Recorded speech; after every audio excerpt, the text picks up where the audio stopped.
The views and opinions expressed by tonight's guest and topic of discussion do not necessarily represent the official policy or position of Spaced Out Radio, Spaced Out Weekend, Spaced Out Radio Limited, its hosts, syndicated carriers, or anyone associated with this broadcast. Any rebroadcast, reproduction, or other use of this broadcast or podcast without the express written consent of Spaced Out Radio or Spaced Out Radio Limited is strictly prohibited. Listener discretion is advised.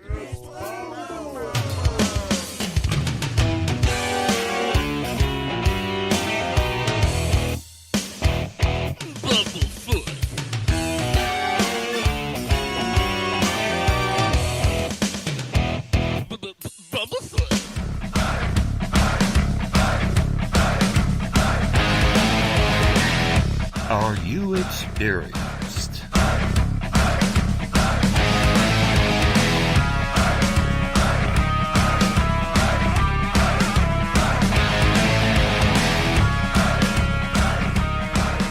Stop right there!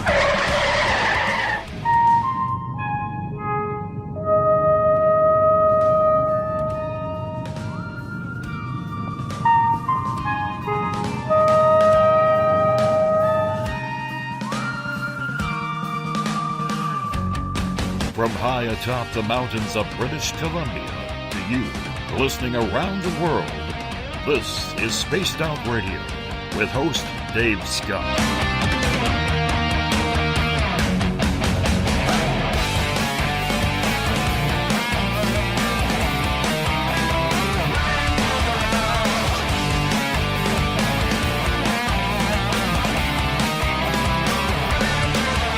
You can follow us on our website, spacedoutradio.com, on iTunes and TuneIn.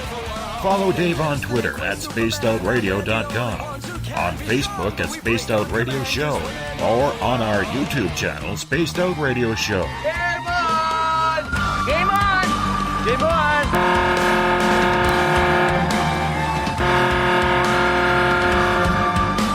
Dave, oh Dave, are you playing with Bigfoot and aliens again?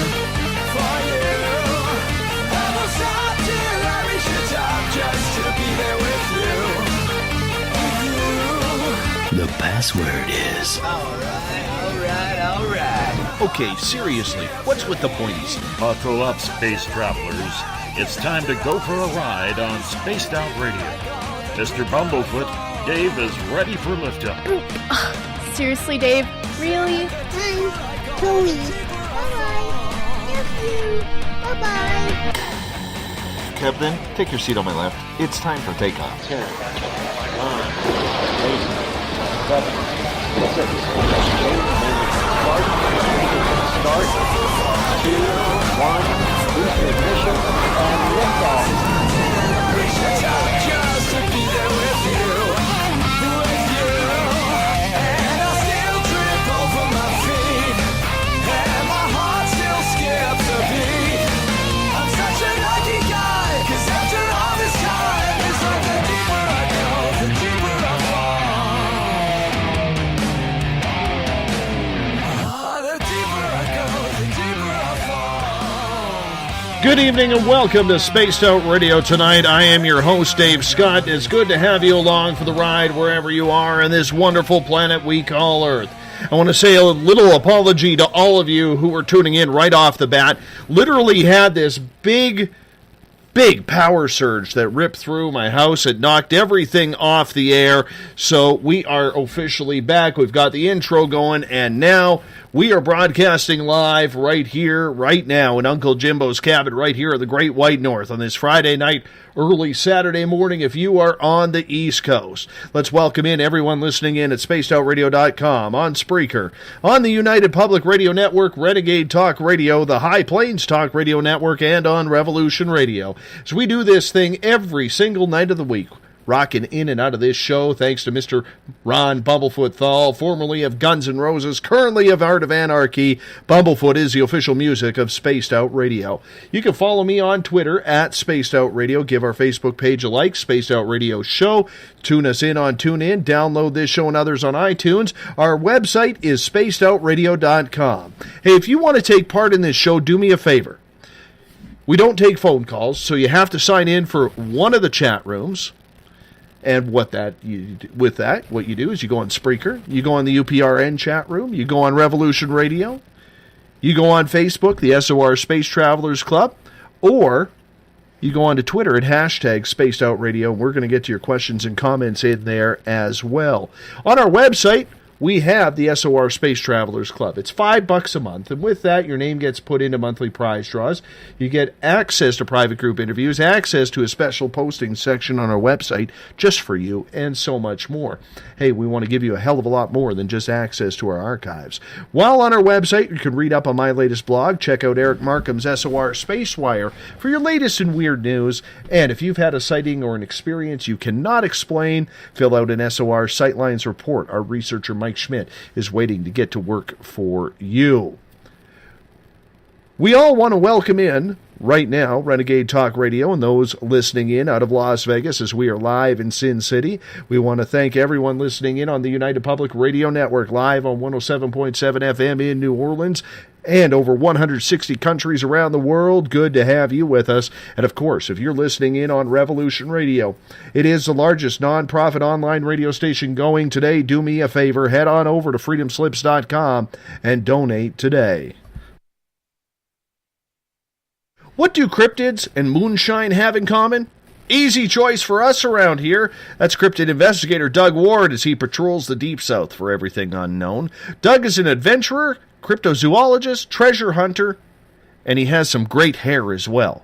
As a youngster, Doug was exposed to a wide range of people and places, from the backwoods and swamps of Alabama all the way up to Alaska's wilderness. For most of his 40-something years, he has gone out of his way to walk a different path, a road that has led him from fringe archaeology to monster hunting.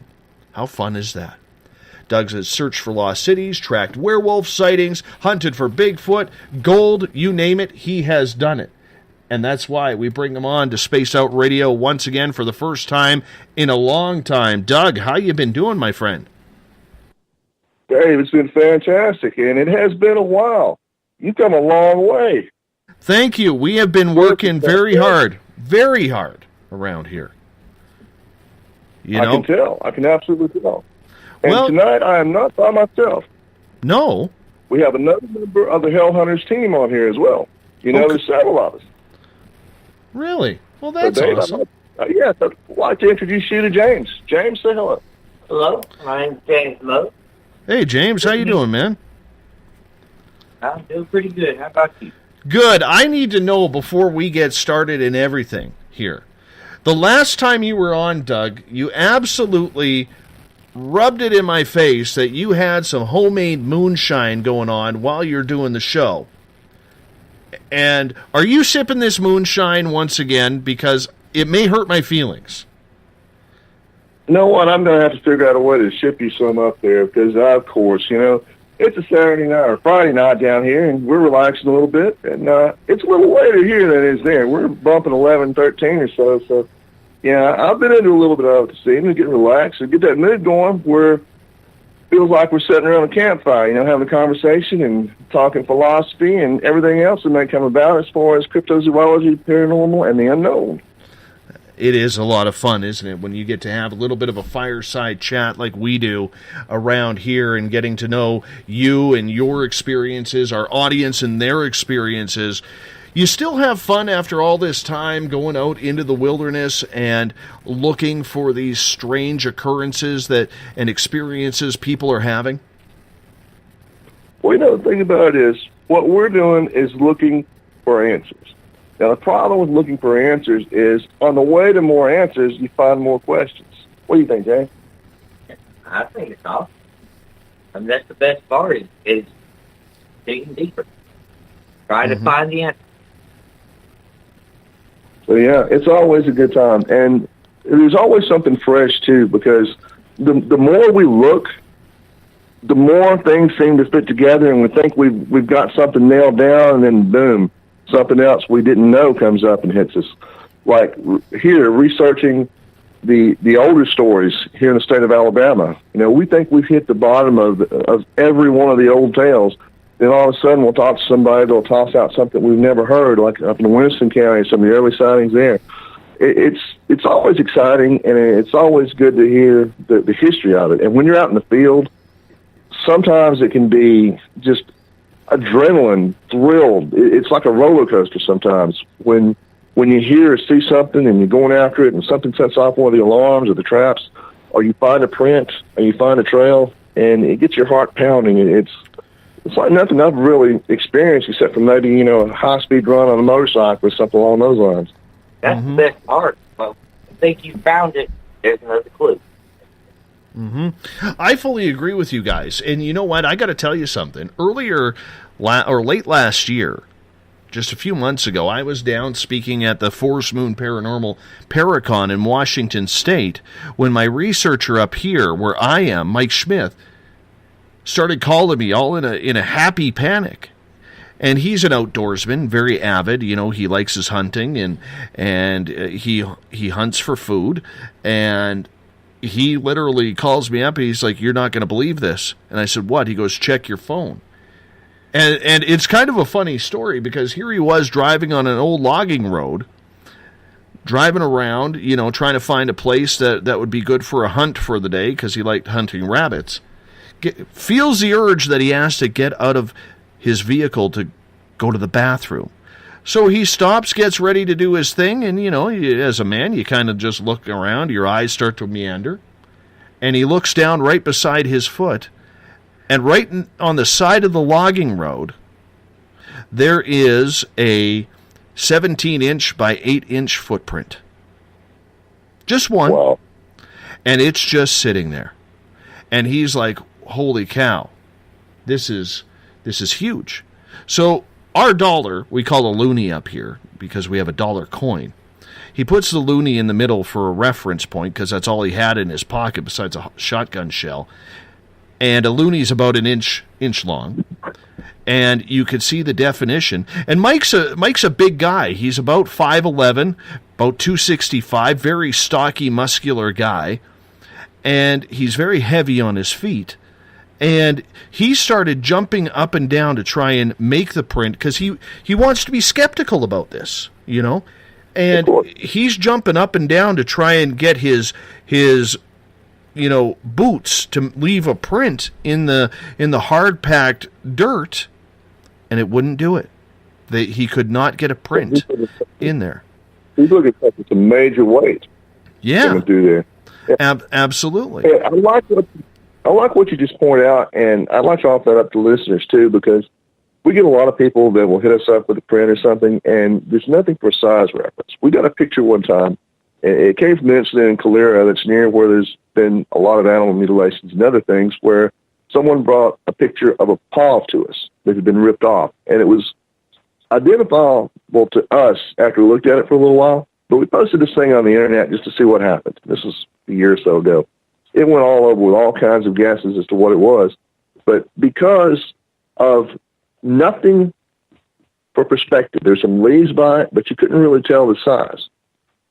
What this was an otter, but everybody guessed everything from a raccoon to anything else. If you find something like that, if you put a tape measure or something that you have with you, we always carry, and we go overboard on gear when we're out because we try to collect evidence as good as we can. But if you put something beside it, like he did, a coin, something with a picture, it makes it a whole lot easier when you bring it to somebody to try to investigate, be able to figure out what it is you're dealing with. And a lot of people miss that. Well, the funny part was, Doug, we actually went back out there 5 days later when I had a day off, and he showed me where the print was. Unfortunately, in that 5 days, a vehicle had driven over the print. And so you could just see kind of like the outside of the heel and everything, but the toes and everything were gone because of the tire tread. And we decided, okay, let's expand our search in this area. So we went into the bush about 150 feet, And my buddy Tony, who was with us, he goes, well, this looks weird. And we all checked it out. And there in the you could see where the moss was. The moss had been pushed up. And it was about an 11.5 by 5.5 foot print. And you could see the outline of where of the side of the foot on each side. And we were just like, you got to be kidding me. 2 different size prints, only single prints within 150 feet. And this literally, just so you know, is about maybe 8 miles from my home, if that. Oh, wow. Yeah. Now, were these by any chance following something like a creek bed or anything like that for a pattern? No, not at all. There are marshes and lakes in the area. In that area, for the first time in 35 years, there was actually grizzly bears spotted back there this year. And wow. So we have black bear, we have deer, we have moose, we have wolves, we have coyotes, foxes, badgers. There's a lot of stuff out there that can kill you. You know what I'm saying? And and there's a lot of natural lakes. Like if you looked on a map in let's say a 50-mile radius or 100-mile radius around the town I live in, there's probably close to 1,000+ lakes. So there's a lot of area here. It's all forest and it's all lakes. That's it. It's tundra, man. Like we're on top of a mountain. And I know the First Nations around here, or American Indians to our American friends, okay, they have areas and pockets here where Sasquatch has been seen for years. So the creature is here. It's just a matter of how spread out it is. So we're waiting for the snow to go melt now, because in our areas, I mean, in my area, I could drive around no problem. But if I get into the back areas where it's a little colder and a lot less traffic, even a 4x4 isn't going to do you very well. So you have to wait now for the snow to leave. Sounds like an awesome place up there. You know, we've started to get a few more bear down here. Alabama isn't really known for that, but the last year or two, we've had a lot more bear and a lot more larger gators. Wildlife has been picking up around here drastically over the last few years for some reason. Mm-hmm. Do you think that the migratory path that animals take has something to do with maybe following these cryptids?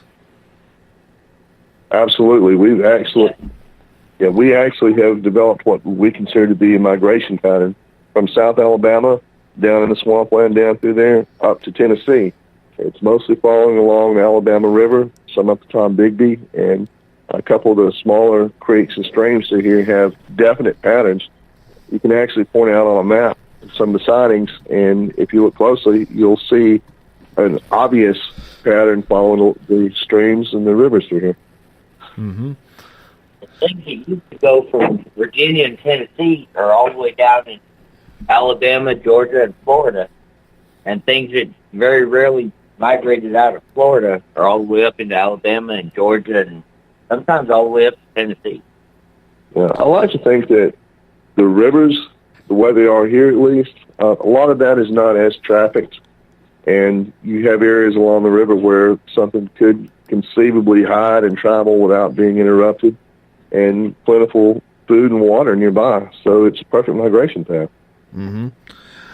Do you believe that these cryptid creatures, Doug, whether it's Bigfoot, Dogman, werewolves, Chupacabra, do you believe that they are a migratory animal?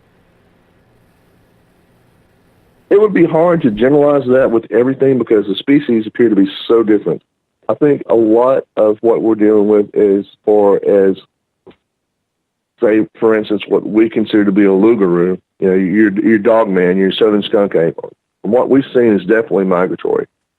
On the other hand, the chupacabra, even though it seems like the sightings have moved forward, there are some areas like Coleman, Texas, that have sightings pretty much year-round, on a regular basis. I think that would depend on the species, like most animals. So for your area of research in Alabama, looking back at 2016, since it's still fresh in the memory, did you see a lot more sightings in 2016 comparatively to other years? Or was it much like the UFO and alien factor, where a lot of people said it wasn't as busy with sightings in the skies in 2016? How was it for you guys? 2016 has actually been a phenomenal year as far as sightings go. And I'm not sure that all of those were legitimate, but as far as reported sightings, it's been absolutely amazing. We had one in South Alabama that actually made the news. It was where apparently a, quote, Bigfoot tribe, as they put it, was attacking a family in South Alabama. And the county that was in, the area down through there, it's a small town, and there's basically two places down there that you can get information. One is a post office, and the other is a small restaurant there.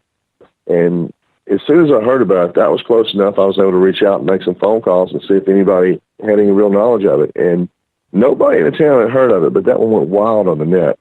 On the flip side, our reports, and people have been calling us, have been pretty steady and pretty regular. And some of the areas we've been to, I won't say we found any real hard evidence this year. The year before, we found some things I consider pretty solid. But we did find some areas that were trafficked by something. We've seen some animals that were injured by something. And we've had the normal signs that you get, the animals freaking out, the people that have the smell, that skunk smell that they get sometimes. All that has been a lot more intense over the last year or so. Got a couple questions from the audience. A lot of times I don't put comedy into this show because I like to keep these topics as professional as ever, but I think this one's funny. I do have to ask this. John at #SpacedOutRadio on Twitter is asking, Doug, do you believe Trump's future wall will affect the cryptids' migratory routes? That is absolutely awesome. And actually, yes, it's going to be a big issue for the chupacabras. Now, some of the others, not so much. But now the thing about the chupacabras is they're not going to be able to go under, they're not going to be able to go over, so we might have to work out some sort of cryptid exchange program. I'm thinking that perhaps we could send down a couple skunk apes, they send up some chupacabras, just to keep the balance going, Well, you know what's funny about that, Doug, is a couple weeks ago, around the inauguration date of Donald Trump, I actually put on my post on Facebook, just in jest, trying to create some humor because everything was so bloody tense around that time. And I put on there, if he's building a wall in Canada, around Canada and Mexico to keep the illegal aliens out, is he going to build a wall over top to keep the real aliens out from illegally entering the country? And you know what? Most people saw that with humor, okay? They understood. I got a few laughs, which is what I was going for.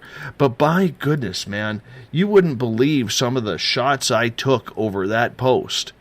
A lot of them came privately to me. But, I mean, people absolutely were rabid about it. I just couldn't believe it.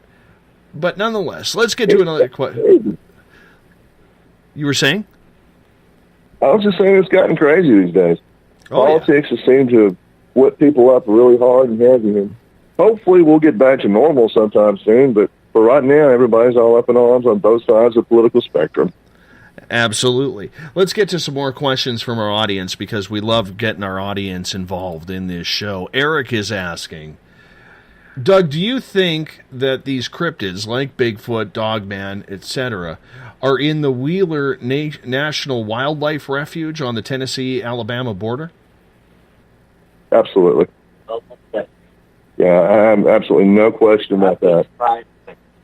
We've actually had some reports from up there, and that area was home to a critter called the lofa back in the day, which was a Chickasaw. And basically, it's the same thing that we're hunting as a lougarou, but the Chickasaw name for it was a lofa, and it was known to skin things alive. It would keep part of the critter's skin as a trophy.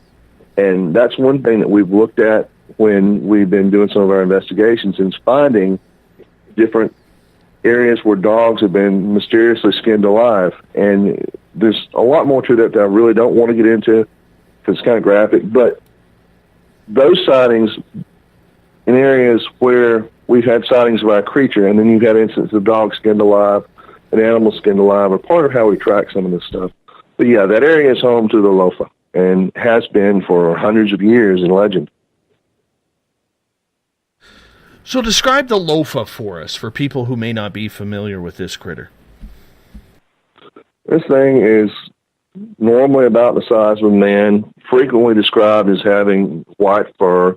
The face is sometimes flat, sometimes more elonged, generally sharp claws, and its teeth are said to be a little bit more fang-like. I mean, I've heard different descriptions of the traditional Bigfoot teeth, but this thing has fangs, top and bottom canines, from my descriptions. That sounds freaky. Has it been known to try and attack man? Yes. Actually, we posted a few years back and made the rounds on the internet, and it's out on our website for anybody that wants to check it. But we had an interview with a person that claimed to have shot one of these things. He gave a pretty good description of it. But it came after him. The guy's name was Frog. And this thing, again, this was in an area probably about 4 miles where there was an animal, a pug, was named Bama, that was skinned alive.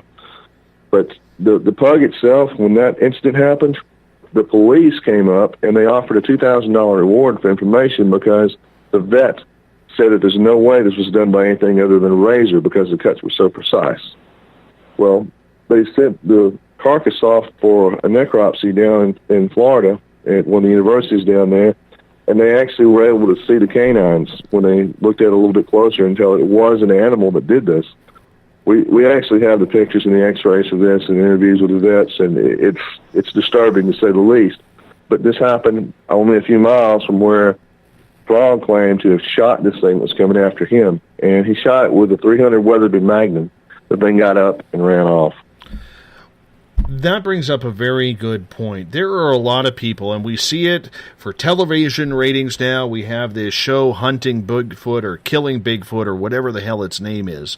I'm not in support of that, and I don't mind. I'm not an environmentalist by any charge or anything like that, but I'm a firm believer that, you know, we need to protect this creature because we don't know enough about it. But I have heard so many stories, Doug, about Dogman being shot, point-blank range, Bigfoot being shot at point-blank range, and these creatures never seem to die. It only seems to aggravate them or maybe scare them off a little bit because they're, no pun intended, shell-shocked by just what had happened. It always comes back to me about one point. I really do believe there is something supernatural about these cryptids. Maybe not all of them, but Bigfoot and Dogman for sure. Because when you have people using high-powered rifles that could pretty much knock down a rhinoceros or a bear, if we think North America, a big grizzly bear, it should be able to drop a Sasquatch or a Dogman. And yet these things don't die. Why do you think that is? Well, here's where I'm at on the supernatural aspect of this thing. I have such a hard time believing it. I think of myself as much of a scientist as anything. But almost everywhere we go where we've got reports of these particular types of cryptids, there's also some kind of, quote, paranormal activity going on in the area. It's strange. I mean, we're not by nature a paranormal team, but we do end up getting into that just because the places we go, things seem to happen. It just gets weird out there. And we've encountered that on several occasions.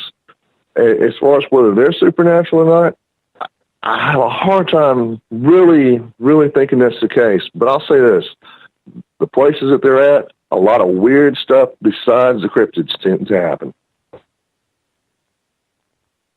Here's my problem, and I understand you're looking at this at a scientific level, and I can appreciate that. The problem, as I've been sitting in this hot seat for a couple of years doing this show, and I really respect a guy like you because you're an honest investigator, Doug, and that's why I love chatting with you, even though you don't share your moonshine with me, and I think you're a little bit of a jerk for that. But nonetheless, you know, I really honestly believe there is something more. And one of the things that I have noticed in a pattern with investigators is it is so segregated down the middle, okay, where we have the people who are doing this out of pure science, and we have the people who are doing this because they feel there is a spiritual or supernatural angle towards this. The people who are using science, I can understand why you're doing it, but it's one thing if you don't believe it, but a scientist, in my opinion, is supposed to be able to check off the facts as they are proven or disproven. Yet when it comes to cryptids, we always seem to have these scientists who've already checked off the no box to whether or not it's supernatural before they've even investigated it. Now, like you're saying you don't believe it, but there seems to be a lot of paranormal around these sightings. So you're obviously open to the investigation. Why are your colleagues then, in your opinion, being so close-minded on this? Well, you have to remember that we came up in a bubble. I've never watched Finding Bigfoot. I've never seen any of the cryptid shows on television. I did watch Mountain Monsters once or twice because I got a kick out of it. It was funny. But I haven't gone the same path that most people have. Get interested into it, read all the latest books and literature, watch the television shows. You know, that's not me. I came into this many years ago because of a local sighting that we heard about. I started researching this stuff. Yes, I read some of the books at the time, but I started researching this on my own. And what we know is based on what we've experienced and what we've looked at with historical sightings and legends. We don't really hang out with other teams. We don't. I know a few of the guys, you know, of course, obviously, you know, we share stuff back and forth every now and then, but we're in a bubble pretty much. And I can understand that. So what is your opinion then, Doug? And I'm not asking you to throw anybody under the bus specifically, but does researching these types of creatures need a little bit of a more open mind compared to trying to, where we see researchers trying to profess their opinion as scientific fact? I'm going to quote the Joker on that. This town needs an enema. But everybody is looking at things like their perspective is how it should be, right? You've got one side, you've got the kill versus the no kill that, you know, if you're out there and you're dealing with what you think you're dealing with and it comes at you, you probably want to rethink the total no kill. If you're out there trying to kill it, you probably want to rethink that you're a scientist, you know? And then you've got people that want to swear that they're out there feeding these things on a daily basis, right? What other people are experiencing, I can't speak for, but it seems like this is almost a religion for some people, that they don't want to hear the other side. Mm-hmm. Do you think then, as you say, this town needs an enema, quoting the whole Batman reference from the Joker, which is still a great, great line that I think can be used for a long, long time. Do you think then that there are too many closed-minded investigators or people getting into it for the wrong reason because they don't really know what they're looking for? They've already got a preconceived notion of what they're supposed to be looking for, and their mind is not willing to waver off of that. To me, that's not scientific at all. I agree, and we get a lot of that. Now, it's one thing if you want to go out on the weekends and hang out in the woods and look for something just to satisfy your own curiosity. I think the difference comes in when you start putting out, you know, your views as this is what it is, this is what I know. I'll say this, you know, I have my opinions, but this is a subject that I don't think anybody knows the answer to yet. We can make conclusions based on the evidence that we've seen in front of us that are a logical theory, even if it gets to the point of being a theory, you know. But we don't have answers. That's why we're here, and I don't think anybody else does either. The important thing is to go look for things you're not looking for. That way you might find something. Jason, you're cutting up really bad. I really want to hear your opinion on that. The important thing is to look for the things you're not looking for. That way you might come up with something new. Then you figure it out from there.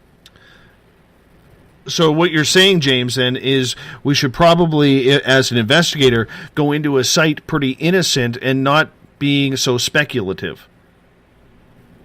Pretty much, yeah. Go look for anything that's odd, anything different. I mean, if you're looking for something specific, you might find something similar and you're going to interpret it as that. If you're looking for something new, you're going to find something new, and that might make a whole difference on what you're investigating. Mm-hmm. Great points. Let's get to some questions here. At hashtag Spaced Out Radio on Twitter, John is asking, and this goes back to your comment about the animals being skinned alive. He's asking, wouldn't someone hear an animal being skinned alive? That's got to make a lot of noise. Yeah, you would think, but this thing actually came up on the porch of the trailer from out in the woods. When they found it, the owner panicked, freaked out, crying. Of course, this was her baby. They went outside. The rest of the animals were hiding under the porch, freaking out. The rest of the dogs were. They called the police, and they took it to the vet. It was still alive when it made it to the vet. In this case, for those that are interested, you can search on the internet. There's a lot of news stories about it, about Bama the pug skinned alive in Montevallo, Alabama. But they took it to the vet. It was still alive when it got to the vet, and they had to put it down. So I'm sure it made a lot of noise, but apparently she didn't hear it. That's weird, man. Very weird. Trip has a question for you. He's saying, how do you guys notify other people in the area that you will be out and about? He's quoting my Canadianism there. Out and about, trying to look for them. How can you guys tell the difference between other people searching and real Bigfoot? Or is Bigfoot just sitting back and laughing at all of us? Well, generally the places we end up at are not super populated. I mean, we make a point to go out deep in the woods as little as possible during deer season. That's just common sense because we're not out there dressed like deer hunters, all in orange and everything. But the rest of the time, I mean, if you run across somebody out there, generally if you run into somebody in the woods around here, they're going to let you know they're there so nobody gets shot. So, yeah, we don't really tell anybody where we're going unless it's a property owner that's asked us to come out. Eric has a question getting into the relation between these cryptid sightings, Doug, and, the paranormal aspect of everything that you have noticed. Do you find any correlation between UFO sightings and cryptid sightings? Oddly, yes, we do. And particularly here in Alabama, there's an area called Sand Mountain. And along through there's been a ton of UFO sightings. There's also been a lot of cattle mutilations. And also a lot of more traditional-ish Bigfoot sightings. A little bit larger critters than we're usually dealing with. And something that you might hear in the Northeast. Still not to that size, but more brown, less white, and more traditional. I would love it if you could give an example that you researched on that or a story that you heard, because this really fascinates me in regards to the whole Bigfoot UFO connection, because I believe there is one. I just haven't been able to put my finger on what is actually causing that. Well, in that particular area, it's not a story involving the two. It's just they're both there very regularly. I mean, that area, it's kind of a spooky, weird place, I guess, in some ways. It's pretty backwoods in some ways. I'm not saying that in a bad way. I just mean it's not as modern as some other places. But there was a lot of famous sightings there back in the early 80s. The entire town of Fylth, Alabama, to this day has a UFO festival once a year because of the sightings that happened there. The whole town saw it. The sheriff saw it. It was a big deal. That's one of the more well-known UFO sightings in the U.S., but the same area also, again, has a lot of Bigfoot sightings through there in the same area. Now, I'm not tossing out that the two are related. I don't want to, anybody to mistake me for saying that, but the area does have a lot of both.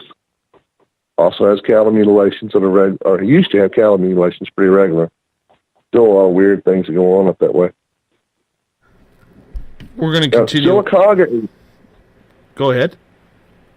I was going to say Sylacauga, Alabama is another one.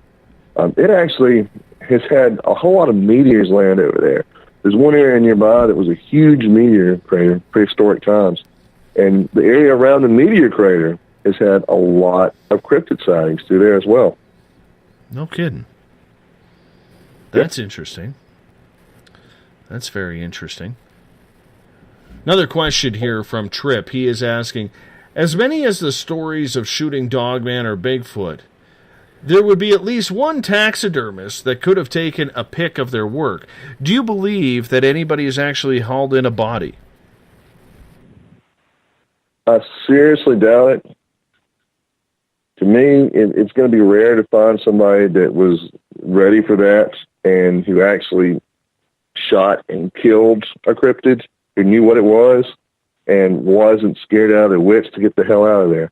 If you ever encountered anything like this out in the wild, and a lot of people have, it's not really a comfortable situation. And if you're not really prepared for that, you're just going to want to get the hell out of Dodge. I would agree with that. I would agree. What's the closest you've ever been to a Sasquatch? I won't call it a Sasquatch. The white thing. Me and another member of the team, D, spotted one probably 15 foot in front of us, and this was before we really knew about the white thing. We thought of it as a white Bigfoot at the time. We hadn't got that far into the legend. This was many years ago. We were driving home from a band practice, actually over in Sylacauga, Alabama, late one night on a back road, Charlie B. Cox Highway, they call it, and this thing came right out in front of us. And we pulled over, stopped, looked at the woods, and we were just dumbfounded by what we'd seen. And we got to researching a little deeper, and that took us on some different roads than we were as far as cryptids were. That took us in a different direction. Wow. Now, the team has spotted some stuff a little bit closer than even I was. We were looking into an investigation over in, I think this was Dogwood, Alabama. I had mentioned this to you last time I was on. But we're going to a site that it's filled with abandoned mine shafts over there. And there had been sightings of what they call the rock dump monster, which fit our description of the white thing, of the Lugaroo. So we were going over there and setting up camp. Now, it was about 3 miles in the trail. And this particular time, we had a lot of gear we were hauling in because we were going to be there for a couple of days, and we were trying to cover it really well. All of us but two, that's my wife, Becky, and Ty, another member of the team, they were guarding the camp. Everybody else was walking back. But they spotted something that it came quickly over basically almost the corner of the eye, but still where they could see it. It just came running along the side that was brown, again, about the size, the description of the white thing, about the size of a man, hairy, moving very, very fast alongside the camp. And that particular night, we saw a lot of things on thermal we couldn't identify. There was things setting off our alarms, our traps. The only people that actually saw anything was Becky and Ty, but the rest of us definitely experienced some weird goings on that evening. That's enough to put goosebumps down you, because you're out there in pitch black. Absolutely. I mean, we try to avoid flashlights once we get into camp, and your eyes adjust pretty well when you get there. We do have a small thermal camera that we use as we're going along, but a lot of times all you're really making out is a blur or a temperature change in there, so it doesn't necessarily give you a clear view. We can't afford a flare. We got a cheap knockoff. But, there was some very strange things going on through there. We're actually looking into an abandoned mine shaft. It was a ventilation shaft for mine, actually, that we were tracing where we thought something was going down into, and it was weird. The thing had a rusted up cover on it. It was metal that was rusted through. We're walking on it. It's probably 50, 100 foot down below us. That part in itself was creepy, but we were able to spot some things on thermal outside of us that seemed to be circling us. As we moved out, right, you just see the blob of heat would move forward. There was 3 or 4 of them that were surrounding us. And as we moved out of the shaft, they would move back away from us. That whole area was just filled with activity. Do you find there is a lot more action, so to speak, around mines? And the reason why I ask that is in my area, on one of the First Nations reserves, or reservation, whatever you want to call them in your area, there is an abandoned mine shaft. And this area is said to be very heavily involved with grizzly bears, cougars, but the First Nations have also stated that there is a very big contingent of Bigfoot sightings in that area as well. And in fact, they've told their local areas and their local people do not go there at night because things can happen. So when you look in that whole area, and once again, what triggered it was the whole idea that of the mine shaft.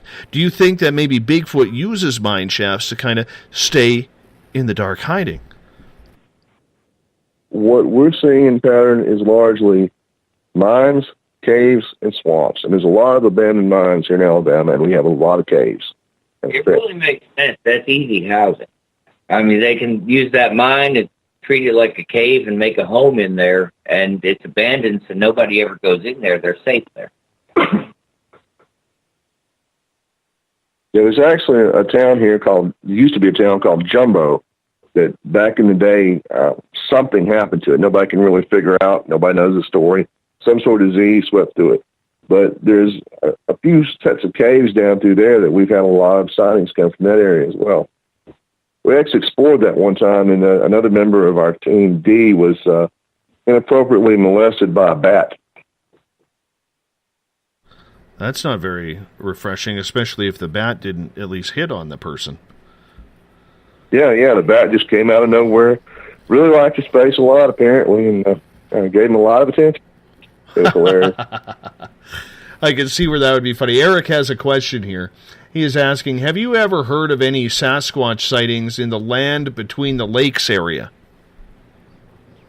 What I hear more in land between the lakes, it tends to be dogman stories. When you hear one or the other, it could go either way depending on who's reporting and what they saw and what their mindset was at the time. If you hear a Sasquatch sighting, it could be a dogman could be a Sasquatch, either way. But yes, there is some sort of hairy two-legged critter that has been floating around the land between the lakes for years. Now, there's also another area up there. It's, I want to say, William Bell up in Tennessee National Forest. It has a place called Werewolf Springs that is very famous for the dogman sightings up through there. The land between the lakes is a major hotspot for all things paranormal, including vampire stories. Are you kidding me? No, I don't really think this was a real vampire as such, but there was a kid, I want to say late 80s, early 90s, that was doing some occult rituals up there in a place he called Vampire Hotel out there in the land between the lakes. And he ended up going down to Florida and getting his little cult together and draining some blood, killing some folks, doing that whole psycho goth thing. But that's where he got started. Some people speculated that it was a demon that has been there since the times of Native Americans. And there's been a lot of theories floating around on that. I don't know if I buy any of them other than he was a psychopath. But, yeah, it's got a vampire story, too. That area's a hot spot.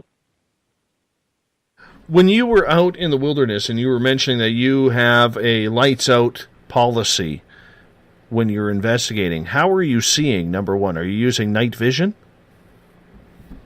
You don't really need it. If you go far out in the woods, if you go out a good ways, and if you turn the flashlights off, your eyes will adjust to the darkness after a while. Now, we do have, again, we've got a thermal camera. We don't really have any decent night vision these days. I've got a few little mini cams, but we hardly ever use those things except for as a static cam. We'll put it in one spot and then it wirelessly transmits back to the PC. So, we'll do that. And, of course, we'll have, at our camp, we'll have our workstation set up and our headquarters, basically our field unit. That's generally where Becky and Ty are going to be running the show while the rest of us are out floating around through the woods. Mm-hmm. So when you're out there in the pitch dark, how quickly do your senses come into play? Because for a lot of people, they've never been in pitch black dark like that, where the only light is the starlight above. So what are you relying on for natural senses? Well, once you're out actually in it, and you've done it a few times, your senses actually pick up pretty quick. Your night vision actually improves as you're out experiencing this, and you rely a lot on your hearing and a lot on just feeling what's around you. It's kind of hard to explain, but you can actually feel movement. Yeah, I'll tell a little bit of a story that'll sort of explain something. Way back in the day, many years ago, I followed the Grateful Dead around, and I also hung out in the woods with a bunch of hippies called the Rainbow Family, right? Spent a couple months out there in the woods with them. Now, there's generally no flashlights because nobody can afford batteries in that scenario. But if you do come in with a flashlight, it was called hippie mace, because if you get hit with a flashlight after you've been out in the woods for a while, it kills your night vision and actually hurts your eyes. Now, we do have some with, of course, we've got some little red lights that we use, to keep from destroying night vision, blindness, all that good.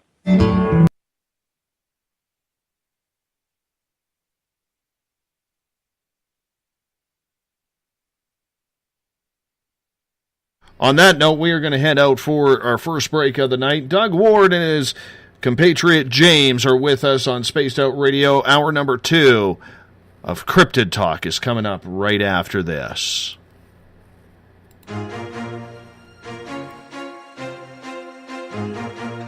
From coast to coast to coast, Blacklight Uncharted is taking on the paranormal across Canada. From ghostly hauntings to the UFOs flying above in conjunction with MUFON Canada, we're closely investigating what's going on in the northern skies and checking out the apparitions that walk among us.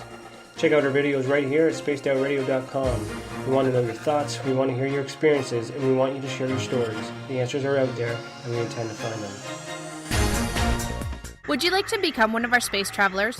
All you have to do is click on the Space Travelers icon at spacedoutradio.com. For only $5 a month, you can get access to some great prizes, as well as private monthly shows, newsletters, and a members-only section on our website. Become a space traveler today. Looking for news beyond the mainstream news? Head to spacedoutradio.com and check out the SOR Spacewire. This is Spaced Out Radio's Eric Markham, news director for the SOR Spacewire.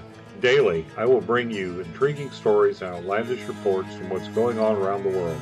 UFO sightings, paranormal activity, conspiracies, alternative health, and so much more. And if you have news, email me at news@spacedoutradio.com.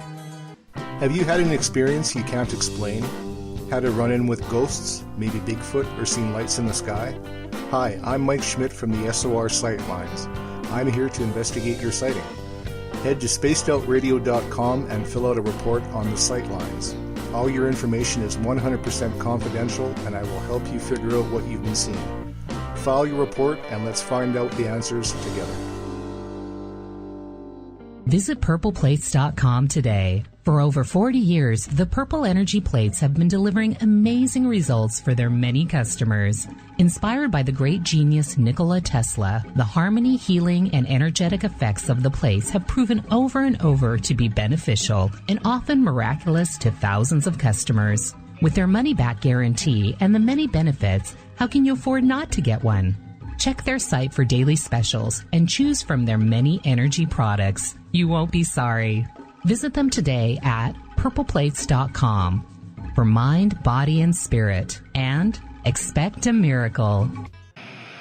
Are you interested in advertising on Spaced Out Radio? Head to our website at spacedoutradio.com and click on our advertising tab. There, you will find an assortment of ways you can get your product out there with us, from radio commercials to banners and social media. Have a product you like our hosts to endorse? We can do that too. Visit spacedoutradio.com for more details. Have you got your Cosmic Passport? If you need one, tune in to Cosmic Passport on Spaced Out Weekend. This is Elizabeth Anglin, ET experiencer, spirit medium, and host of Cosmic Passport. Each weekend I'll be bringing you interviews and support from other paranormal experiencers, and the best in intuitive spiritual guidance from across the globe. It's all happening starting at 9 p.m. Pacific Time, midnight Eastern, on spacedoutradio.com. From British Columbia to Northern California, Pacific North Weird has Cascadia covered. Check out our feature videos at spacedoutradio.com, where I, Vincent Zunza, and my super sleuth partner Alexandra Sullivan track down the weird and strange stories from around the Pacific Northwest. From Bigfoot to Mel's Hole and everything in between. This is what makes life exciting. So why report the normal when we can report the Pacific North Weird right here at spacedoutradio.com. Oh, there's only one way to rock. Loud and proud. In high definition. Radio 702 rocks. Las Vegas. Every Saturday and Sunday night, as Dave Scott wanders aimlessly in the wilderness, you can come hang out with me, James Tyson, in Spaced Out Weekend. Starting at 9 p.m. Pacific, midnight Eastern, I'll take you along as we talk with some of the best experts in their fields. SpacedOutRadio.com is the place to find us. So sit down, relax, put your feet up, enjoy the topics like the paranormal, supernatural, intuitiveness, and so much more. Hope to see you there. Don't have time to listen to Spaced Out Radio Live? Wherever you are, the car, the office, the shower, or even if you're traveling, we're right here for you. Each Spaced Out Radio show can be found on iTunes, TuneIn, and on our YouTube channel, Spaced Out Radio Show. It's the perfect way for you to catch up on our shows. For more information, just head over to our website, spacedoutradio.com, and tune in to us today. The views and opinions expressed by tonight's guest and topic of discussion do not necessarily represent the official policy or position of Spaced Out Radio, Spaced Out Weekend, Spaced Out Radio Limited, its hosts, syndicated carriers, or anyone associated with this broadcast. Would you like to connect with us? Head to spacedoutradio.com for all your latest show info. And hit us up on Twitter using the hashtag Spaced Out Radio. Now, back to Dave Scott and SOR. Welcome back to the second hour of Spaced Out Radio. Tonight, I am your host, Dave Scott. Good to have you along for the ride. Tomorrow night and Sunday, we have Uncle Jimbo James Tyson and Elizabeth Anglin in the cabin here as I wander off into the wilderness to find my Zen and my Chi, but I will find a Wi-Fi signal, and you should too, to catch Spaced Out Weekend, starting at 9 p.m. Pacific, midnight Eastern Time at spacedoutradio.com. We want to welcome in everyone listening in on Revolution Radio. Remember, the Double R Machine is a donation station financed by you, the valued listener. Head on over to freedomslips.com and donate today. We are also live in Las Vegas on Renegade Talk Radio. Good to have you with us down in Sin City. And we are live on the United Public Radio Network on 107.7 FM in New Orleans and over 160 countries around the world. Thank you so much for tuning on in to the mighty SOR. Bill Cardwell has set the password for tonight, and it's ugly. It's real ugly. If you're a space traveler, I don't even know. I hate these passwords, Bill. Not going to lie. He tries to screw me up every single night. Honorific abilitudin tatibus. Honorific abilitudin tatibus? I don't even know what the hell that is. I'm not saying it anymore tonight. That one intimidates me. Bill sets a password each and every night here on the mighty Spaced Out Radio. If you want to follow us on social media, you can do so on Twitter at Spaced Out Radio. Also use the hashtag Spaced Out Radio to get in touch with us live during the show. You can also Give our Facebook page a like, Spaced Out Radio Show. Tune us in on TuneIn, download this show and others on iTunes, and of course, our website is spacedoutradio.com, where we have a plethora of features for you, including joining the SOR Space Travelers Club for just $5 a month. Tonight we are talking with Doug Ward, longtime cryptid investigator down in Alabama, and his friend James is with us, an investigator as well. Gentlemen, welcome back to the show. Hello. How are you doing? Very well. We had to refill our stuff for this one. Are you refilling the Moonshine? Absolutely. Good batch, too. What's the proof on that? I wouldn't begin to guess, but it burns a nice, pretty blue flame. Oh, I have to ship you some of this stuff. Oh, you're making my mouth water. Making my mouth water, just thinking about it. And I'm sure a lot of our listeners would like a little sip of your moonshine as well. Loretta has a question coming out of the gates here in hour number 2. And she is asking, Doug, do the Bigfoot have any predators, as you know? Seems like cougars won't even mess with them, or we'd find some sort of remains. Well, according to popular legend, the Dogman and the Bigfoot are... Now, again, this is legend and speculation. This is not anything scientific. But according to legend and speculation, the Dogman and Sasquatch have been at war for centuries. So that would be a natural predator. As far as finding any bodies, that is a question that comes up so much, right? And the only answer that I have for that is one that seems logical to me. Here in Alabama, we have bears. There's no question about it. There are bears in Alabama. But I know maybe one person that is rumored to have come across a bear dead somewhere in the wilderness. These things are not a common animal, and they don't hang out in places where people go. Again, caves, swamps, mines. So I don't think it's as easy to find one, and if you did find one, most people wouldn't recognize it as anything other than a pile of bones by the time they got there.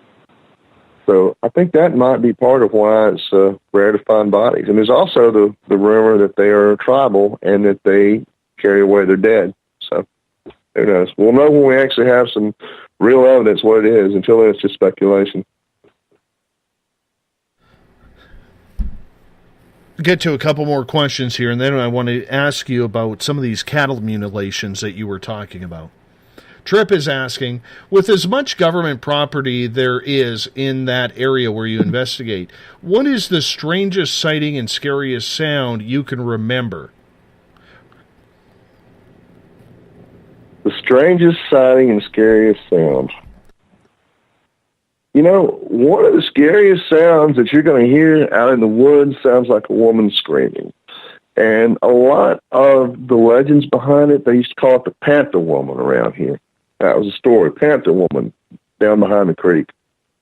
Now, if you've never heard this before, I promise you, this will chill you to the bone until you know what it is. One of the scariest sounds that you're going to hear in the woods, if you're not expecting it, is a fox. Those things sound for all the world in the distance like a woman screaming. As far as the scariest experience, I think the place that I love going there, I was there a few days back, but one of the places that I find to be disturbing is a place called Bear Creek Swamp. And it's not really because, we got a train coming through. It's not really because of cryptids. It's more on the paranormal side. We were deep in that swamp one time, and we were actually looking into an investigation of a paranormal sighting that we think to be La Llorona, which is a Mexican water demon spirit that goes back to the conquistadors, as far as we can tell. We think it was there because when DeSoto came through, he came through the area, and there was also a battle with Chief Tuscaloosa, wiped out an entire tribe. Long story to get into, but anyway, we were investigating the area. We were deep back in that swamp, and we had the home base set up, and we had our radios fully charged. Everything was just normal. We got back in there about a mile, and all of a sudden we completely lost radio contact with home base. Right? was like a storm came blowing through. It was a couple hours till dark, but all of a sudden the clouds just blackened on top of us. They were coming through. There's no lightning. There was no thunder. There was no nothing. It just blackened in the skies where we were at through there. The area we were in, the guys down there, we ended up being completely covered and swarmed with black flies to the point where we could barely see in front of us. The things stung. They just swarmed down upon us. And the animals that were there, the fish started jumping up out of the water in the areas of the swamp that were there. There's fish jumping. Snakes were moving around. Everything was just moving, and it came to life. And it was almost like something out of a horror movie. And that whole area, if you've been maybe keeping up, there's been a couple of years ago, there was a sighting where somebody had posted something like 23 dolls, old porcelain dolls, out in the swamp. And it ties in with some of the legends down there. But the thought was that was someone trying to do a spell or a curse of some kind to raise La Llorona. That happened again down there. And the area that we were at, just about 6 months back, there was a murder that took place down through there. A guy was a gardener. He drove the woman that he'd worked for years out there to that area of the swamp and ran her down with her own car. When they arrested him, he claimed to not remember any of it, anything about it. And the whole place just has a darkness and a horror to it that is something, but it also has a tremendous beauty, and it has an appeal to me. But I would say that day when it seemed like just hell rained down on us for no reason, that's probably the scariest thing I've seen. Moving on, Liz, we got a question here coming out of the Revolution Radio chat room for you. Olive is asking, Doug, where do you think these Bigfoot or white creatures were created? And could they be a creation of advanced technology research teams that the military is hiding? Well, the interesting thing about that is, supposedly the Germans were actually working on that sort of thing back in the day. And Huntsville, Alabama, Operation Paperclip, we definitely had a lot of German scientists in Huntsville, and we had a lot of German POW camps here in Alabama. But these sightings go way back to the Indian. Exactly. These sightings predate all of that. That question sounds like it's trying to jump into the possibility of these being created by advanced civilization. I can't discount anything at this point because I don't know. I can say that we're sitting dead center on the 33rd parallel. Moundville, Alabama has some symbols that are found in other cultures in other places, including Babylon, the city of Tyre. That's a direct line across from it. They share some cultural things with the Aztecs, and the people of Moundville disappeared. They fit into a lot of things where people assume this was alien contact. I'm not saying that's the case. I'm just tossing that out there as part of the whole mythos, so to speak. My thing is, I think they're natural, but I'm not going to discount anything because I don't have the answers yet. Question from Eric, and this gets back to what you mentioned about Dogman and Sasquatch. Could the war between Dogman and Bigfoot be the basis for the coyote and hairy man tradition of the Cherokees and others? Sure, absolutely. That kind of fits. I mean, there was supposedly it was I'm trying to remember if it's Cherokee or Choctaw, but one of the tribes had a legend of another tribe that pretty much sounded exactly like Sasquatch. They came forth and they actually stole women from the tribes, though. So yeah, that fits into the mythos pretty well. And a lot of times those legends, when you look, some of the things are happening reported nowadays as they were to the early Indian days. But I think that's entirely conceivable. That would be a good fight to witness. Bigfoot versus Dogman. It would. But it'd be a great celebrity death match. Mm-hmm. I'd actually pay money for that one. Honestly, I would. Not trying to make a funny story out of that, but you have to think, if both creatures exist, that they have run into one another and they have battled. There's some native stories, again, that has been an ongoing war. And you know, there's a story down here from the Okefenokee Swamp where in the 1800s there's some explorers down there that found a tribe of hairy giants back in the woods that were coming out and stealing women and all that. That's relatively recent compared to those Indian legends. And but it's the same narrative, only that one was reported in newspapers, and that one got a little bit of traction as being more real, so to speak. We're going to get to more of Dogman here in a couple of moments. Gloria, though, is asking, Doug, have you ever seen any pixelation around your sightings?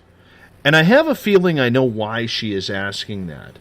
Because 5 days after I had my sighting of Bigfoot, and I saw 2 of them within 100 feet of me, back in 2013. 5 days after that happened, where we saw it on my friend's property, they had a very haunted property. There was always something paranormal happening there. And we just happened to be doing a paranormal walk around their yard. And as we walked along the side of the house, I had that feeling that something was following us from behind.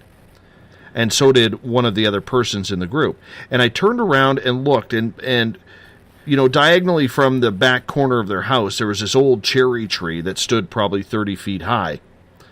And at the bottom of the cherry tree, to about 8 to 10 feet up on the left side, there was actually pixelation standing there. Now, the funny part about it is, only 2 of us out of the 4 of us saw it.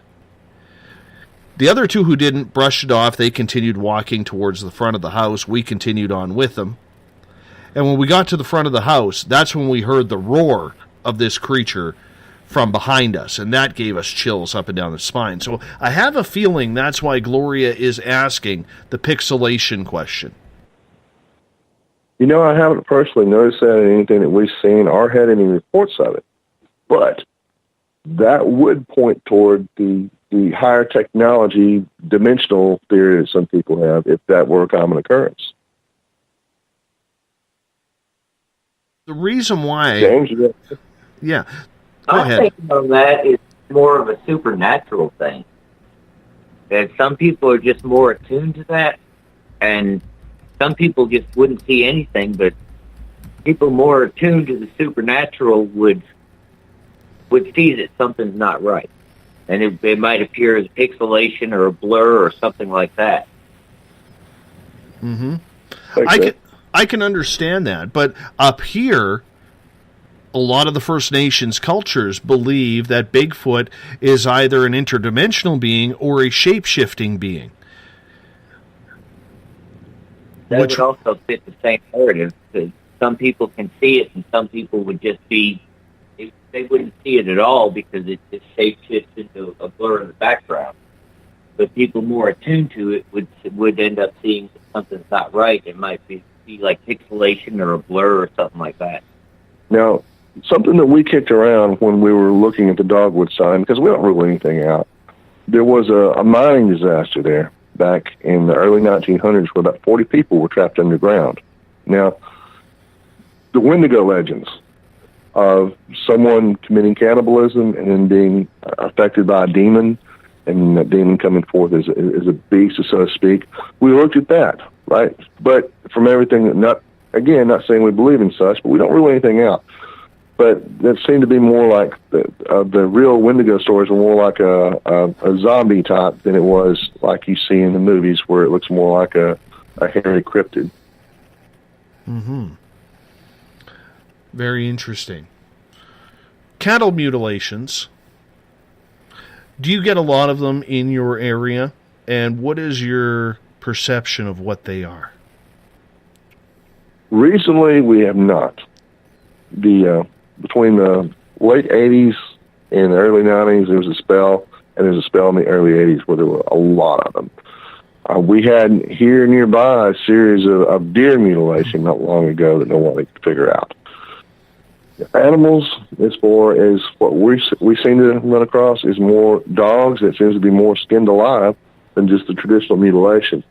The traditional cattle mutilation, here at least, has been the genitals and the softer areas of the flesh cut off, sometimes organs removed, and supposed surgical cuts. I mean, there's the whole deal with that. There could be parasites from mayflies that are doing it, and there's the there's so many ways to go with that. It's hard to come up with something coherent as far as what it really is.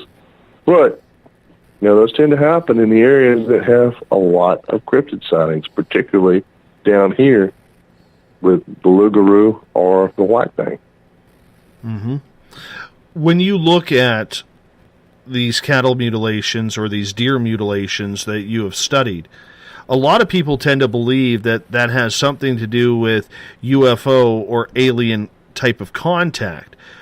Have you ruled that out, thinking that it is something cryptid compared to UFOs, or is the door still wide open on that? Well, it's really hard to rule out anything until you have something solid to rule out. So we can't say that's not what's going on. There does seem to be a tie-in. And as far as UFOs obviously exist, an unidentified flying object. We just don't know what they are. I mean, it could be the government, it could be dimensions, it could be, something out there for another planet. I mean, we'd be really foolish to think that we're the only planet in this vast, vast universe that is, smart enough to actually, or it has enough to support life. We're not the only thing out there. Whether they're coming here or not, I don't know. Do you think then that there is some sort of critter, much like this one that is skinning dogs, that is maybe spread around North America where these mutilations have happened? I find that a more likely scenario, that it is something natural, or that it is indeed parasites, or possibly the government. Because we've heard of some experiments going on, and not to sound like the tinfoil hat guy, but things happen behind the scenes a lot, and we find out about them 50 or 60 years later what they were doing. So who knows what's going to come out eventually. But the cryptids, we do know in areas with cryptid sightings, we're getting particularly dogs skinned alive, occasionally cats. We've had people disappear in those areas. So, we strongly believe that something out there, an unidentified creature, is creating havoc in some places. Have you ever come across one of these mutilated deer or cattle on your own in your investigations? Actually, yes. A couple members of the team ran across some on the side of the road, the deer I was speaking of. And that turned into a bit of an issue for a while. We were never able to solve what it was.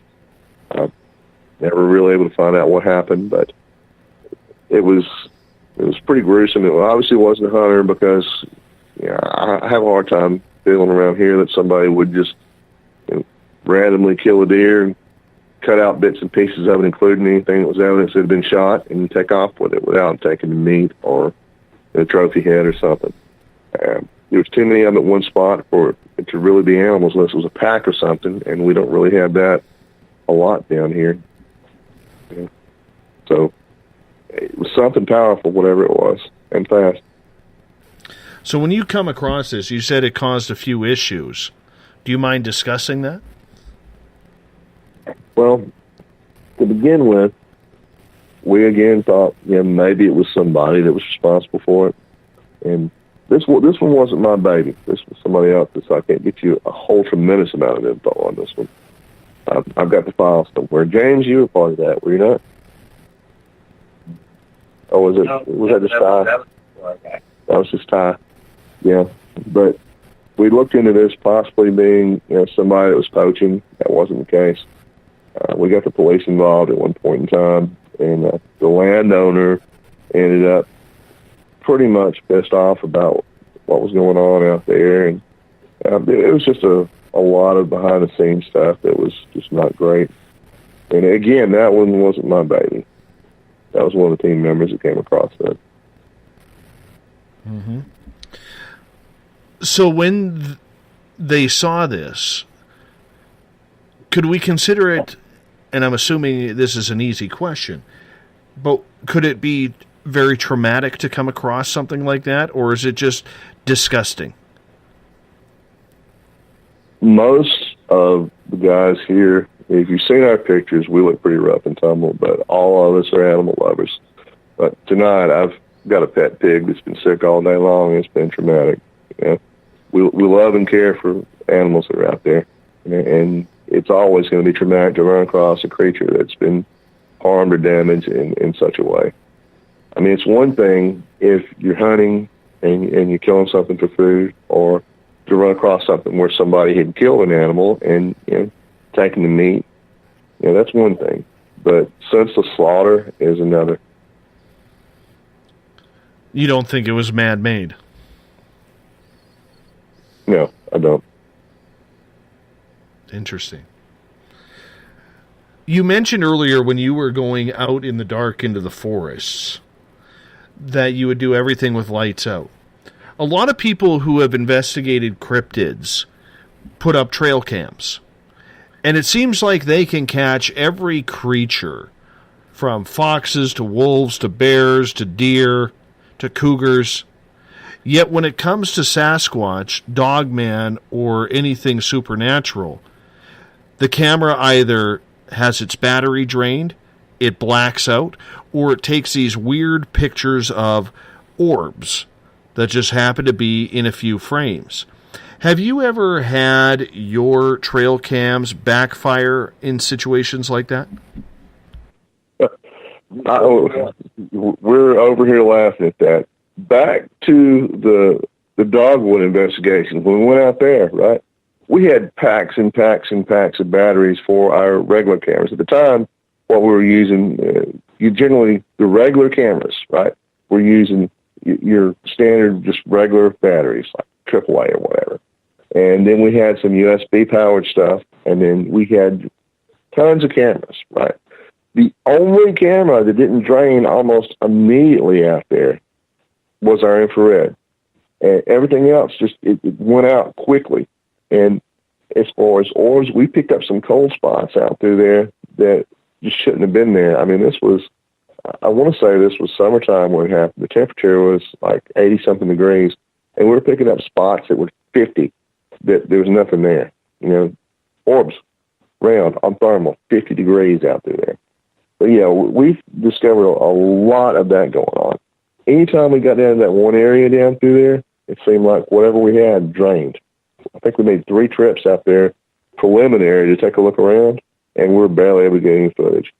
We had our memory cards ended up blank and erased, all kinds of stuff like that. The trail cams we use, generally, they're wireless cams, and they're battery powered. So basically, they end up being junk because there's nothing to take. Yeah. You go to check them, and there's nothing there. Yeah. So that's common for us. What do you think is causing that phenomena? The theory in that particular location was that it's limestone under there as well as the coal it's based on, and we were thinking that maybe some of the mineral deposits were causing the discharge to the batteries. That's the logical thing that we could think of. Other than that, you know, who knows? Something's sucking the life out of the batteries. Now, again, you know, we end up in a lot of areas with cryptids where there are paranormal stories or legends. And, you know, there's always a story that the paranormal entities need some sort of energy. And that could be what it is if you want to go that route. I tend to like to think that it's maybe the mineral deposits there that was sucking the life out of it, but that's even hard to make a case for that. So I guess the best answer is I have no idea, but it definitely happens.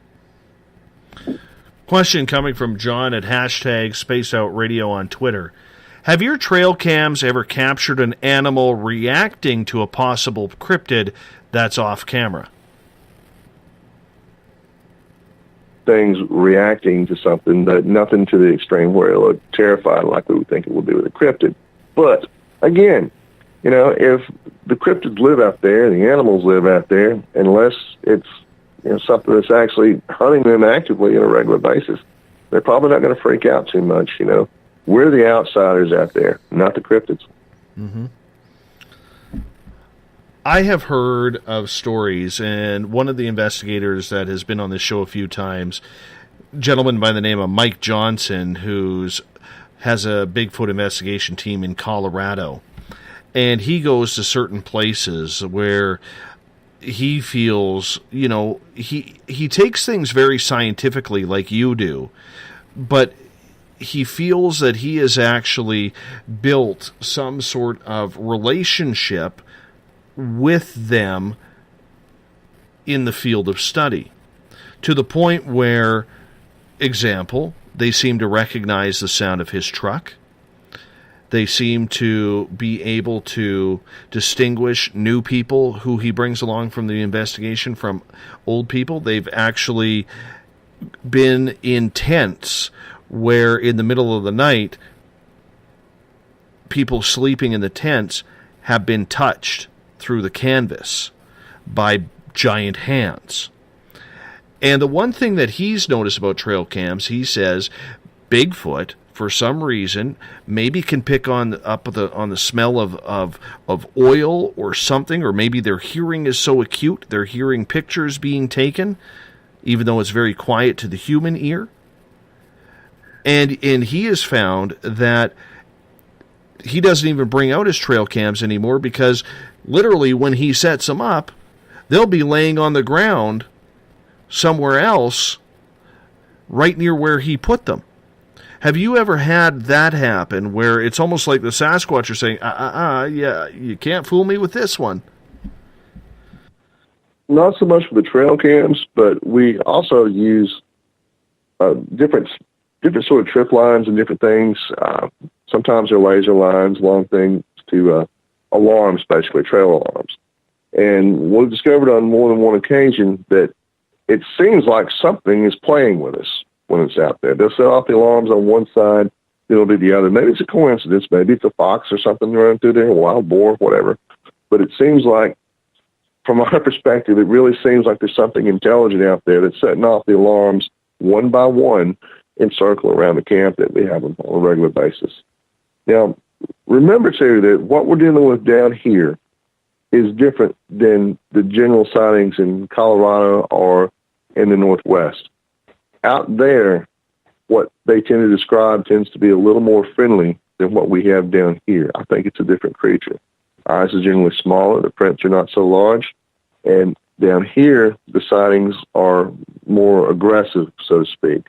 I think the only relationship that you'll be able to develop with something out here in these woods and these swamps is predator or prey, unless you're just there to observe, which we generally are. So you believe there is a big discrepancy, say, between the larger Bigfoot that are seen here in the Pacific Northwest up through British Columbia comparatively to maybe a 6 to 7 foot creature with maybe 10 to 14 inch footprints down where you are? Exactly.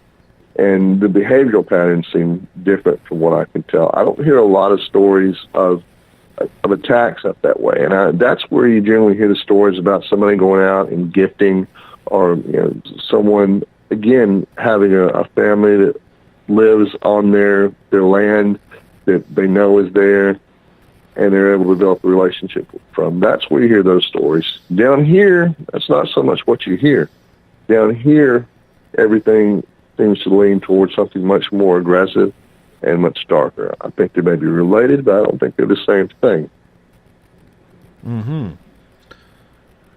Another question from John at #SpacedOutRadio.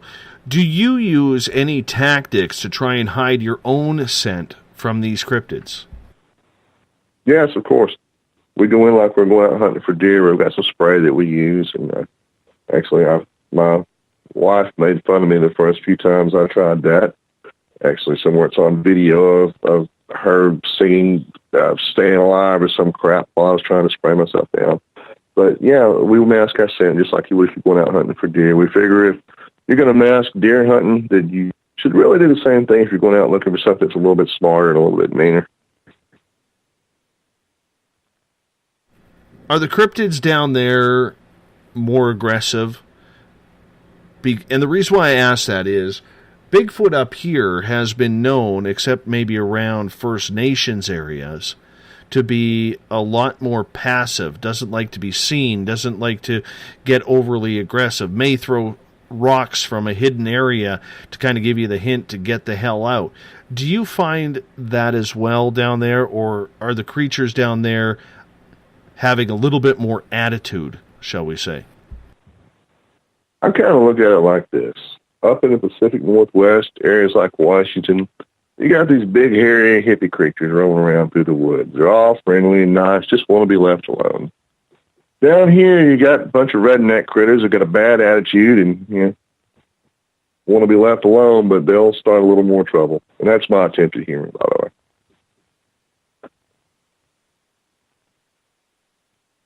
But in all seriousness, out here, what we see tends to really lean toward the more aggressive side.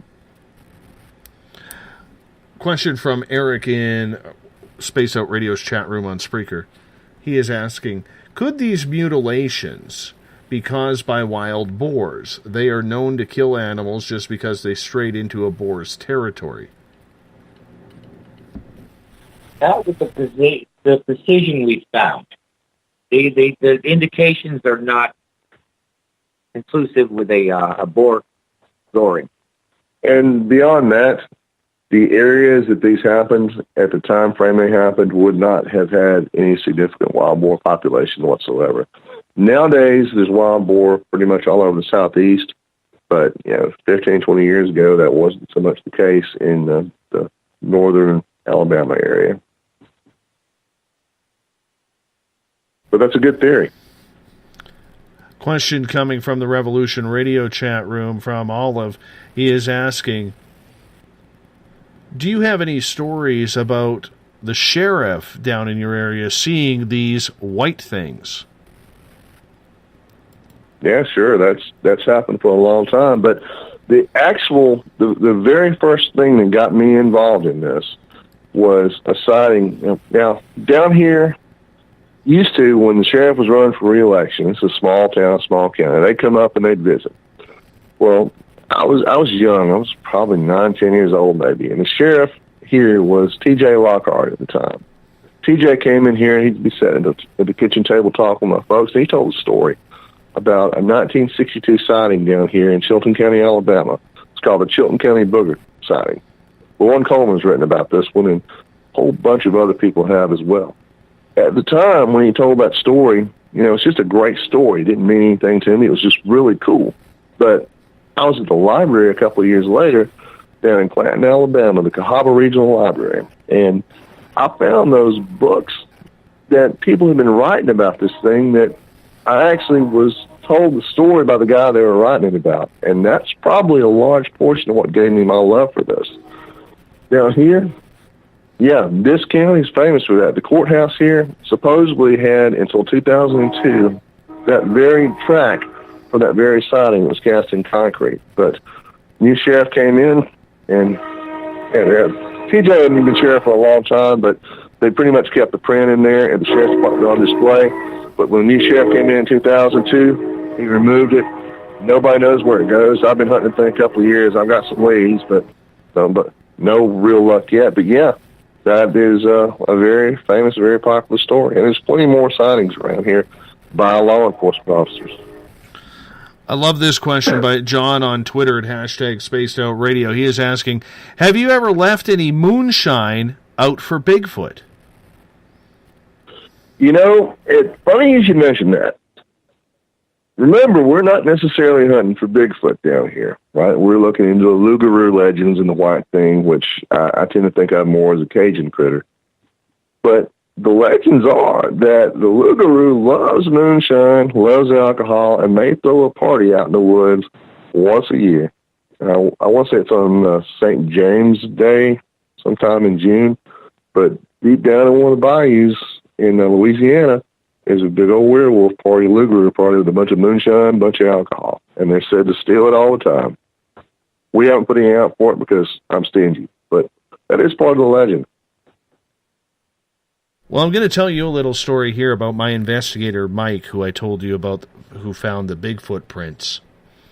And one of the areas where he hunts is on a friend of his private land. He owns literally hundreds of acres in this area. And Mike was trying to hunt down a cougar that had been killing this farmer's livestock. Now, he never found the cougar, but luckily the cougar didn't find him.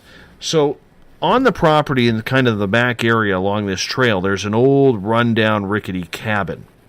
that was believed back in the 1800s to be either a gold miner's or a prospector's type cabin. And as Mike's walking into this area, he hears, clear as day, this man's voice say, "Hello." Now, knowing there's nobody allowed on this property, Mike says, "Hello, hello," reminds him, "Where are you? I have a gun, I am armed," blah, blah, blah. Mike gets a little freaked out and leaves the area. So, of course, he comes over to old Davy's house to tell this story because I'm into this weird and strange stuff. And Mike never really had anything strange or weird happen to him until he met me, so he blames me for everything now. So I get that too. So I said to him, when you go back, why don't you leave an offering? And so he goes, okay, what do you want me to bring? I said, if it's the old miner, if it's a ghost, why don't you, or even a Bigfoot, why don't you take a beer up there, take a can of beer, put it someplace where only you know where it is, so that way in case there is someone walking around that nobody's going to kind of run into it. And so he did a couple of days later. He went into the forest and he goes back to the area. He finds this old cougar trap or old bear trap that's kind of just sitting there. If it gets used, it gets used kind of thing. And he puts this can of unemptied beer on top of the cougar trap. Explains quite loud how to open the beer and that he's making an offering, that he comes in peace and doesn't want any harm or anything like that. Well, he goes back a couple of days later to check on it. The can of beer is gone. It's still gone. And before he left the first time, I should preface this, he raked up the area to see if there would be any footprints. Okay? Because his footprints were making an area, and he wanted to say, okay, well, if a human comes through here, I'm going to rake this up, so that way I could see if a human took the beer can.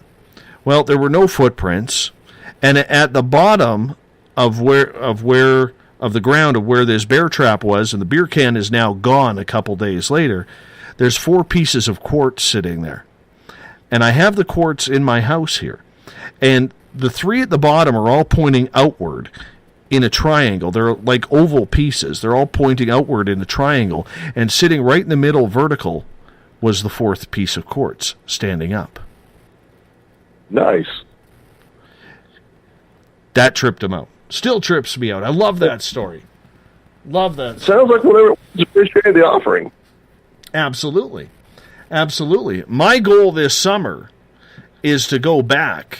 I want to go into that area. He has to get permission for me to go with him because it is private land. But when I go back there, I want to find that can. I told him I'm not going to be happy until we find that can. That's what I want to see. Yeah, that sounds like a blast. You should get that on film. We may. You know, I got to get a GoPro or something because these stupid iPhone cameras, they drain the battery so much. You know, but I'm definitely, you know, going to go check that out. But have you ever received an offering back?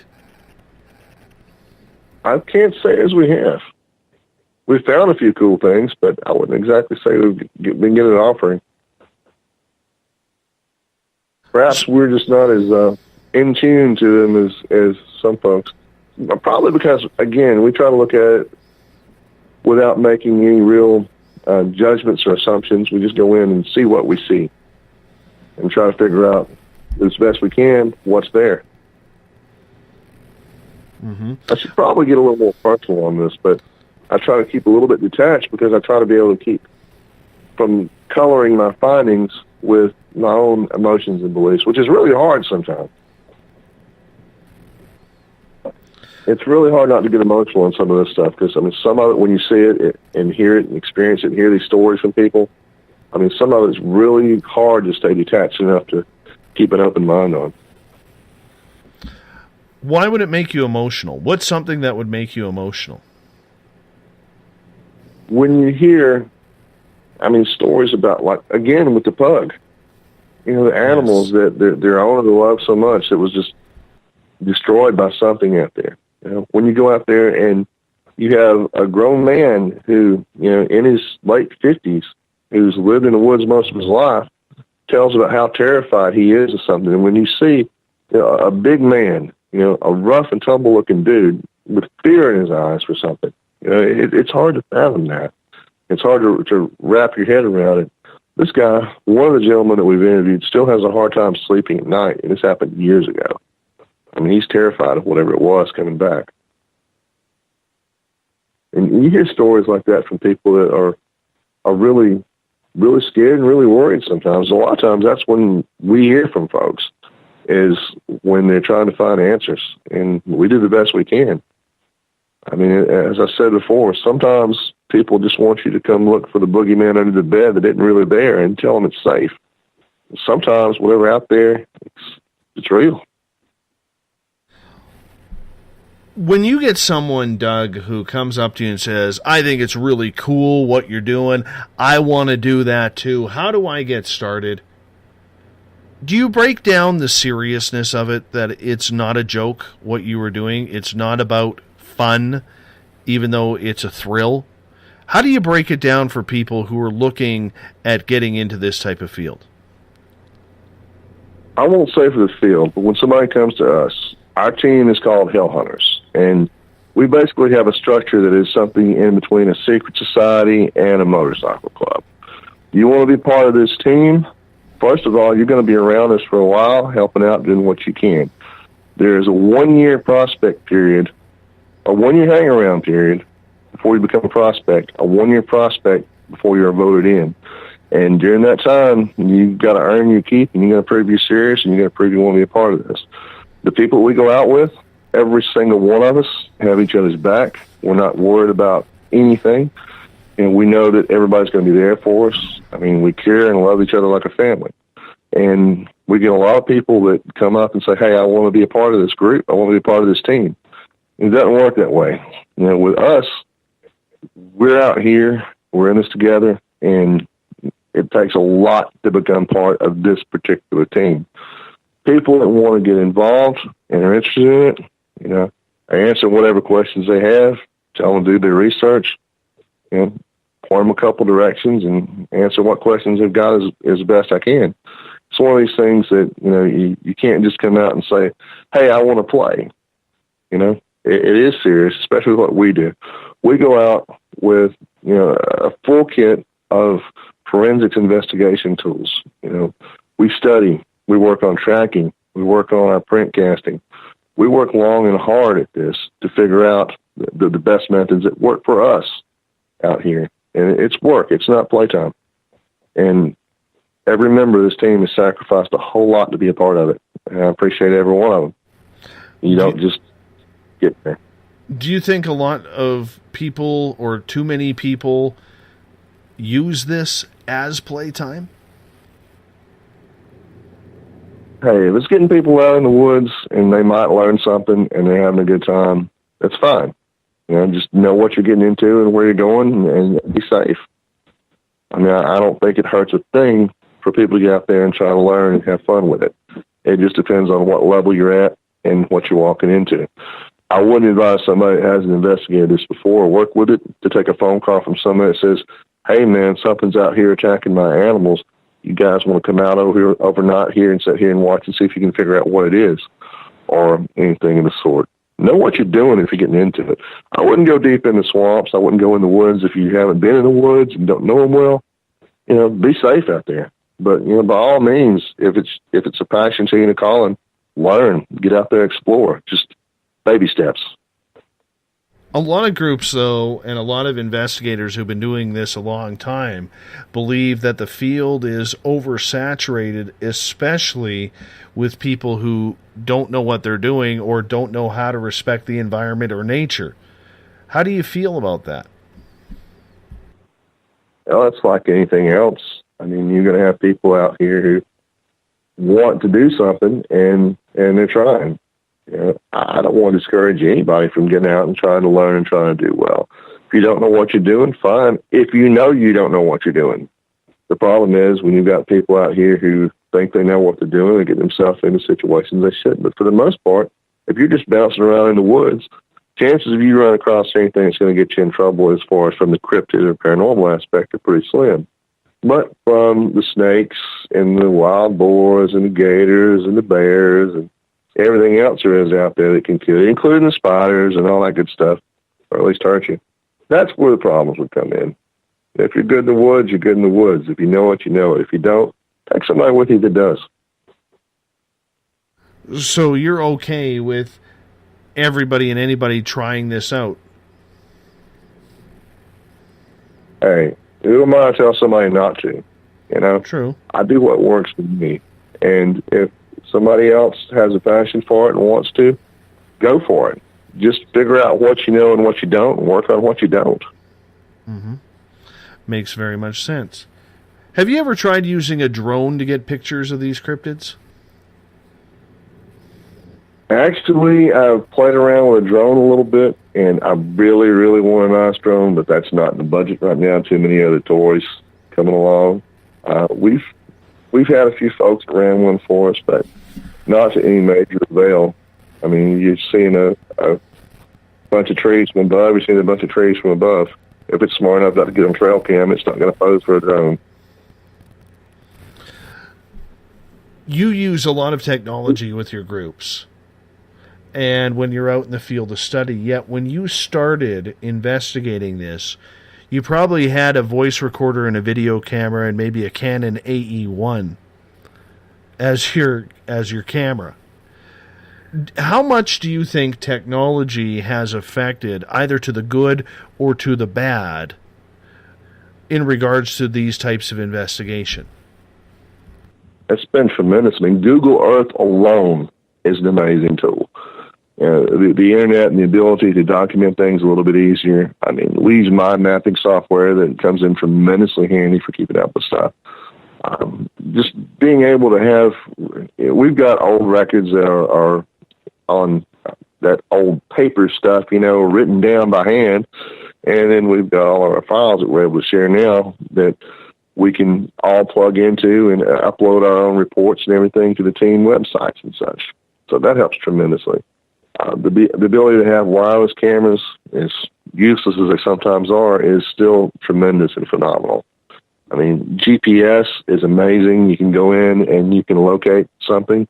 Boom, you put it on GPS for future reference to come back to. Yeah. And the casting technology, used to everybody was using plaster of Paris or some crap, concrete. Now we've got dental stone, and we've got an advanced dental stone mixture that works great. Right? We're using some UV liquids and black lights out there that we're able to spread along the ground, and every now and then we'll get a little hit on that, something we can track a little bit with black light. And there's some amazing toys out there. Pheromones. We played with those a little bit. I actually made a mixture up at one point in time that seemed to work pretty good. I got some things from a friend that worked at a zoo that was able to obtain some items for me. We mixed up what we called the Boom Chicka Bigfoot mix that we were putting out to see if we'd get any hits on that. And it was a great idea. We didn't really get anything good, but it was neat to play with. So, yeah, technology has made some dramatic differences in the way we go about doing things.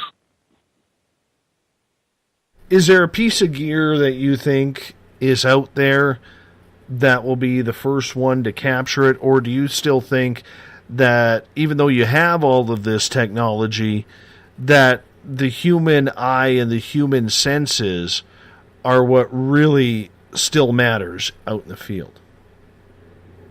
Well, I think the advantage now is that there's so many cameras. As far as photographic evidence, though, I don't care how good it is. Nobody's going to believe just photographic evidence. It doesn't matter because you can fake anything as far as photography goes, as far as cameras go. But it's awesome that we all have cameras with us now, so eventually something's going to get captured that's real, and nobody's going to believe it. It's going to be great. Are we close? The thing is, I like to think that a lot of wonderful evidence has actually been found. But the problem is evidence collection. The people finding the evidence are the ones that aren't looking for it.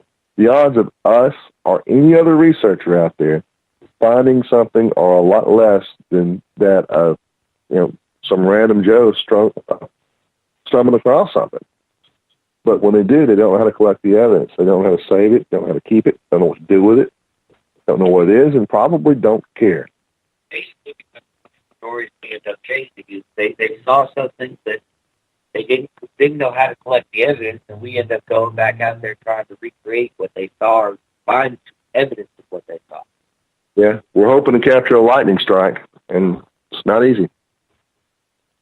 Luck of a draw. Totally is, isn't it? Yeah. Do you believe then that even if you got the perfect piece of film, even if you got the perfect photograph or the perfect recording, do you believe with all of the disinformationalists out there and with all the people whose first reaction is to claim hoax, that even if you had that perfect piece of evidence, that it would be believed? I could have a video interview with Granddaddy Sasquatch, fingerprints, autographs, his home address, where he lives, and, still the majority of the population wouldn't believe it was real. So photographic evidence isn't going to do it. What you really need is a breeding pair. I mean, until Dr. Savage brought back that breeding pair of skulls from the gorillas, nobody believed they were real. You need a male to female. You really need them alive. It's going to be really hard to prove the existence of the species otherwise. Mm-hmm. That's if they are not supernatural, like I believe, Doug. If. That is true. That is true. Do you think a body is out there? I'm sure that there are several that have been out there. I mean, it makes sense that there would be. But again, if they're tribal and they carry their own back and do something with it, maybe they just disintegrate because they're in the swamps or the caves somewhere that nobody goes. I think there's one out there. Somebody stumbles across it, them actually being able to, again, prove it's real, because you have so many hoaxes. You've got so many hoaxers out there that are just in it for the fame and the glory or trying to make a buck, that it's really hard for anybody to be taken seriously, no matter what evidence you have. I'm going to get you guys to hold on here as we are talking cryptids with Doug Ward tonight and his fellow investigator, James. You're listening to Spaced Out Radio. We'll be back with hour number 3 coming up right after this. And don't forget about Spaced Out Weekend coming Saturday and Sunday night right here at 9 p.m. Pacific, midnight Eastern Time at spacedoutradio.com. We'll be right back after this word. The SOR Sightlines is a place for you to find answers to your strange experiences. Hi there, this is Mike Schmidt. If you have had an encounter with ghosts, UFOs, Bigfoot, ETs, or anything else that doesn't make sense, head to spacedoutradio.com and file a Sightlines report. All information you give is 100% confidential, and I will personally help you find the answers you need. SOR Sightlines, your answers are a click away. Have you got your Cosmic Passport? If you need one, tune in to Cosmic Passport on Spaced Out Weekend. This is Elizabeth Anglin, ET experiencer, spirit medium, and host of Cosmic Passport. Each weekend I'll be bringing you interviews and support from other paranormal experiencers, and the best in intuitive spiritual guidance from across the globe. It's all happening starting at 9 p.m. Pacific Time, midnight Eastern, on spacedoutradio.com. Hi there, I'm Butch Witkowski, lead investigator with U4COP. On the final Monday of every month, you can listen to me and host Dave Scott on Spaced Out Radio's Strange Days. We're going to get to the heart of the matter when it comes to what's happening out there. People are seeing and experiencing things from ET contact to Bigfoot, and I want to hear about it. Your experiences are what we investigators need to help solve these unknown mysteries. So tune in at spacedoutradio.com to the final Monday of every month from Butch Witkowski's Strange Days. Visit purpleplates.com today. For over 40 years, the Purple Energy Plates have been delivering amazing results for their many customers. Inspired by the great genius Nikola Tesla, the harmony, healing, and energetic effects of the plates have proven over and over to be beneficial and often miraculous to thousands of customers. With their money-back guarantee and the many benefits, how can you afford not to get one? Check their site for daily specials and choose from their many energy products. You won't be sorry. Visit them today at purpleplates.com for mind, body, and spirit, and Expect a miracle. This is your medium, Joanna, from Spaced Out Weekend, 2 mediums and a large. I would love it if you would come and join us with host James Tyson every other Sunday on Spaced Out Weekend. Together, we will take your calls and your questions live. Our goal is to provide you with a positive outlook on deep questions that you may have. Questions regarding love, relationships, money, or whatever else is on your mind. Come and check us out at spacedoutradio.com. Have you checked out the SOR Spacewire at spacedoutradio.com yet? Every day we post the latest stories regarding the weird, strange, and completely unbelievable. From cryptid and UFO sightings to the conspiracy world, we tackle it all. Hi there, I'm Eric Markham, Spaced Out Radio's news director for the SOR Spacewire. And if you have a story, I want to hear it. Email me at news@spacedoutradio.com. Patrolling the Pacific Northwest, we are always on the lookout for the strange and unassuming stories that real people are experiencing. Hi, I'm Vincent Zunza from Pacific North Weird. Me and Alexandra Sullivan have teamed to bring to you those odd stories that never seem to make it into the mainstream. Stories so weird that will leave you scratching your head wondering, is this real? It's as real as it gets with Pacific North Weird. You can watch our videos right here at spacedoutradio.com. Become more intimate and interactive with Spaced Out Radio. Join our Space Travelers Club with your new membership. For $5 a month, we'll provide you with special access to the website, monthly prize draws from books to psychic readings, along with monthly newsletter, private interviews, and more. Sign up today to be part of Spaced Out Radio's experience. Looking for a place to advertise at a very reasonable cost? Look no further than Spaced Out Radio. SpacedOutRadio.com has an advertising tab that you can click to check out our daily, weekly, and monthly packages to play on the radio, or our website including social media. From commercial spots to banners, we have it all. Check out our competitive pricing today. Don't have time to listen to Spaced Out Radio live? Wherever you are, the car, the office, the shower, or even if you're traveling, we're right here for you. Each Spaced Out Radio show can be found on iTunes, TuneIn, and on our YouTube channel, Spaced Out Radio Show. It's the perfect way for you to catch up on our shows. For more information, just head over to our website, spacedoutradio.com, and tune in to us today.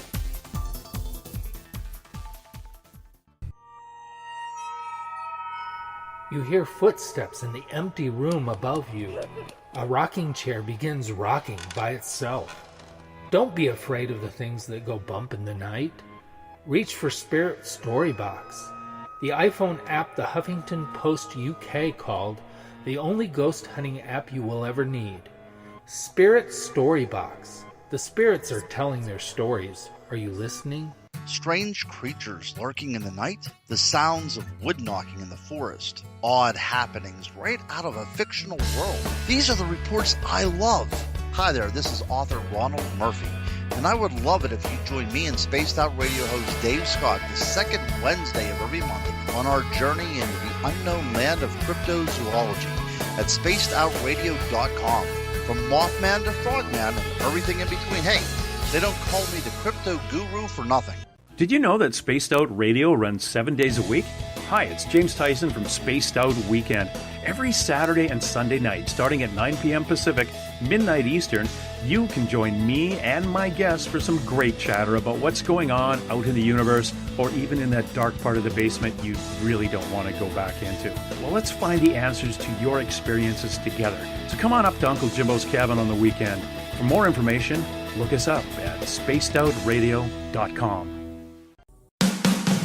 The views and opinions expressed by tonight's guest and topic of discussion do not necessarily represent the official policy or position of Spaced Out Radio, Spaced Out Weekend, Spaced Out Radio Limited, its hosts, syndicated carriers, or anyone associated with this broadcast.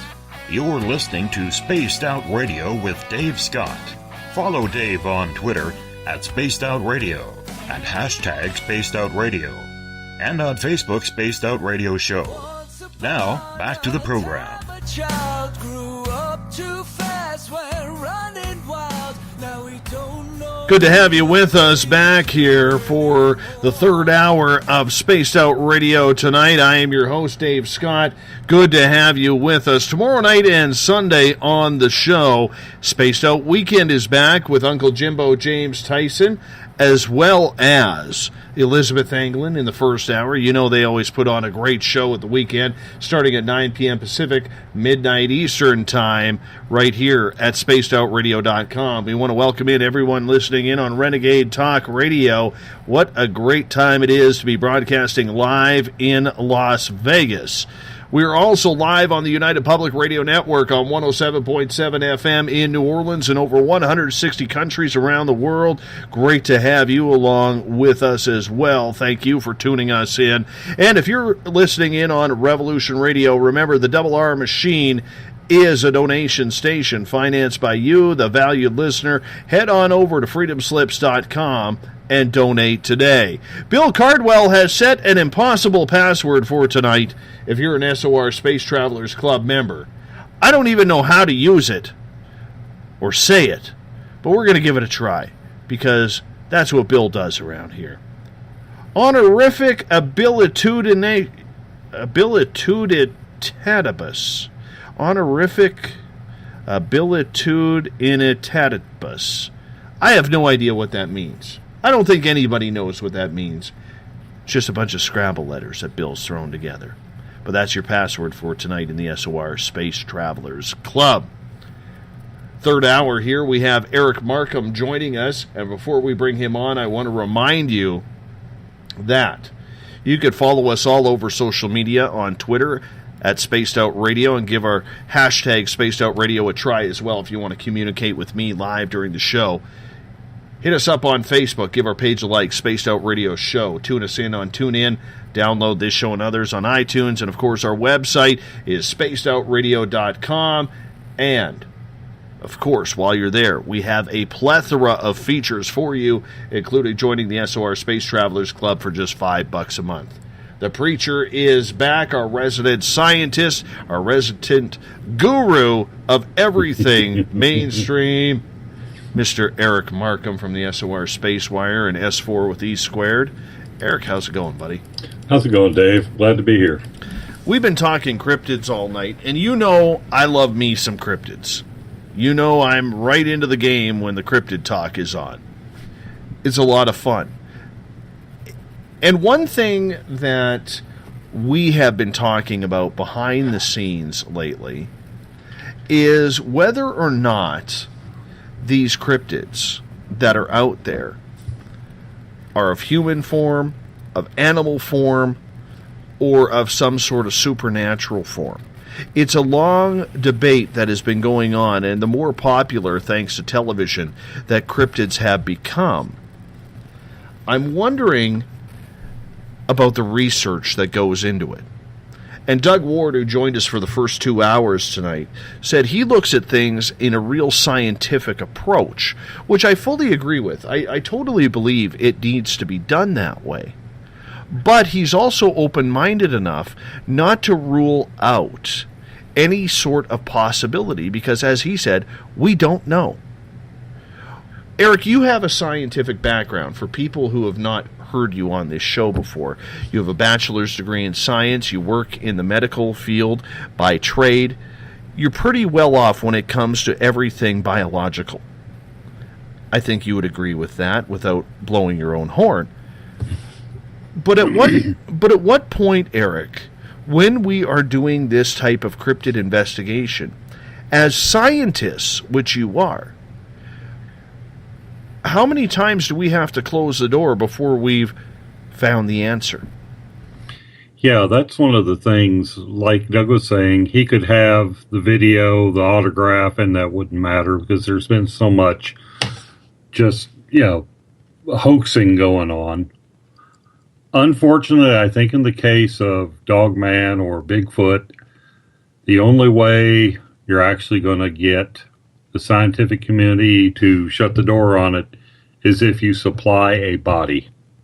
And I hate to say that, but that's one of the things in biology that almost everything revolves around the body.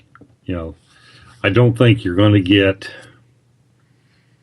I'm not even sure if you did a needle biopsy and brought the DNA back, just like a tissue sample, if that would be enough.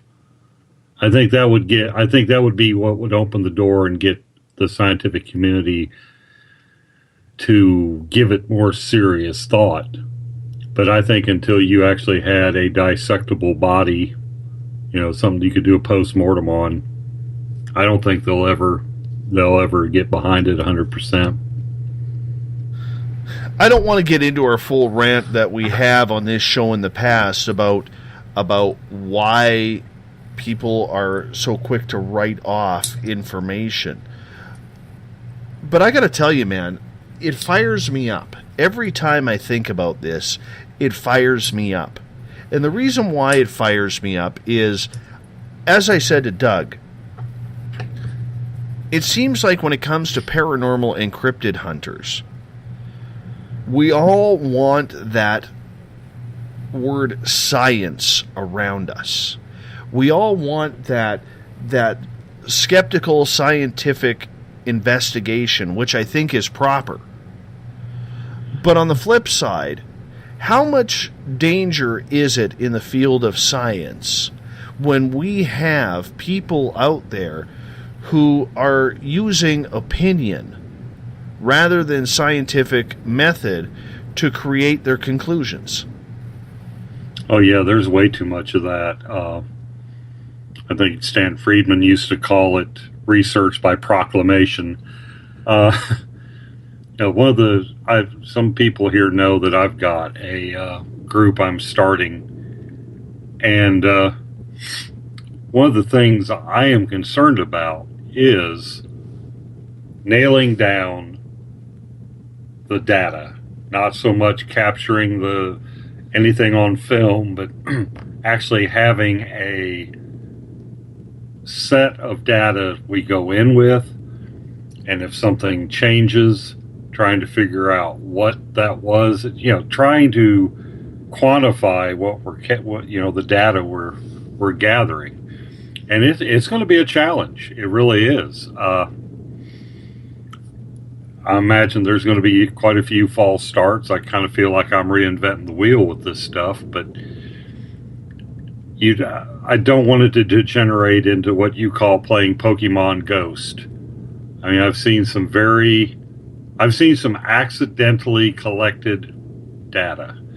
I'm working on trying to get an interview with this person. They have a home security camera system that whenever there's something that happens at their home, it shows up on their smartphone. This person recorded a entity walking around in their house, a transparent entity. And, right away I'm thinking, okay, if this thing will show up on camera, it's got to have some kind of physical attributes that we can zero in on. It's, if it can show up, if it can block light, there's got to be some kind of physical manifestation there somewhere. So, I'm trying to figure out how do we find out what that is without just running around waving meters in the air and taking tons of pictures that don't have anything in them. And that's where I'm coming from. I want to be able to put out, publish results that people can see. Anybody that reviews it will know that I took note of, ambient temperatures, barometric pressures. Was there a strong wind blowing that day? Because things moving around in a house could be nothing more than wind getting around a window and moving something. So I'm trying to nail this down to the point where if we do get some kind of result, we'll have enough background evidence to present it against that we'll be able to say something happened out of the ordinary. And there's not enough. I don't think there's enough of that approach, or if there is, it's not getting publicized. Right. It's mostly just people running around waving, thermal imaging cameras and tri-field meters around and saying, "Ooh, what was that? What was that? Did you see that when it was off camera?" We're not going to play that game in my group. first person that does that's getting kicked out, I swear. But yeah, I want it all quantified. I want quantifiable data. Mm-hmm. In your opinion, then, as you're putting your new paranormal group together, when you look at both the paranormal and the cryptid research that is out there, and I think we can both agree there are some brilliant people out there investigating these days. Very smart, intelligent people coming up with great ideas, coming up with great theories on what might be out there. In your opinion, though, as you put this together from scratch, knowing what you want, and not to sound selfish, knowing what I want, because your group is called SOR Team 6 or SOR Team 6, it's a testing ground for something that we are going to be trying throughout the Spaced Out Radio land here very, very soon. Do you feel that there is something missing? And what would that missing piece be that regular researchers are overlooking comparatively to your scientific brain? I think they're going... My problem is, what I think a lot of them are going out for is they've already got a preconceived notion of what they're looking for. And if you're focused on what you think it is, you're going to skew your research, you're going to skew your findings, or you're going to miss something. So I'm wanting my group to go out, we're not just doing ghosts or paranormal, we're doing UFO, cryptid. There was a cryptid sighting here about a year ago. I'm going to try and get in that area. I think I've nailed it down using Google Maps about where the sighting was. We want to go out there without any kind of preconceived notion. We're go out there with a broad spectrum approach and see what we get, as opposed to saying, well, I'm looking for a bipedal North American balding ape. We want to go out there and just with a fresh new look. Two of the members are diehard skeptics, not closed-minded debunkers, but the kind of person that, extraordinary claims require extraordinary evidence, but they're not going to turn their nose up at the evidence if it's there. So we're hoping to go at it with a more open-minded approach. And with things I've heard from guests here and you and I talking, that's going to be quite a wide net we're going to be casting out there, because I know you think that your belief is that Sasquatch is more than just a bipedal ape-like creature, that there's a spiritual or a paranormal connection there. And if I had seen what you saw, I would be firmly in that camp. But we're not going to go out there with the idea we're just looking for this one thing. We're going to go out there looking for any evidence that points any direction, whether it's a set of footprints that just disappear into nothing. We're going to try and correlate everything we find and then bring it back and say, well, this follows, say we find a set of footprints that heads out of the creek and then just disappears in the middle of a field when there was no place for it to go.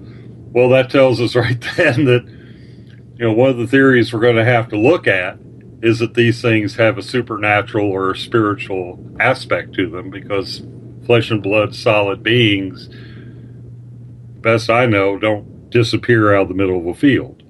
So we're going to take a very open-minded approach to what we're looking at.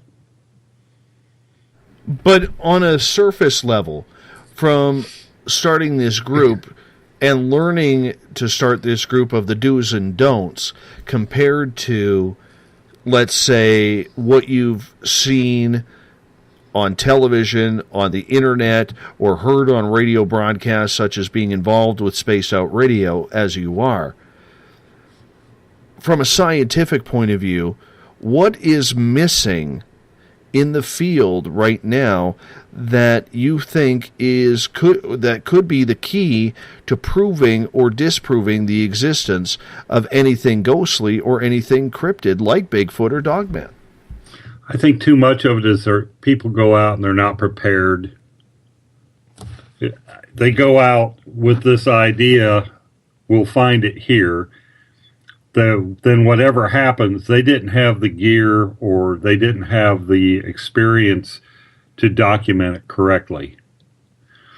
They might have just gone out with nothing but a FLIR camera or an IR, some kind of IR imaging device. I think we need to go out with a more broad spectrum approach.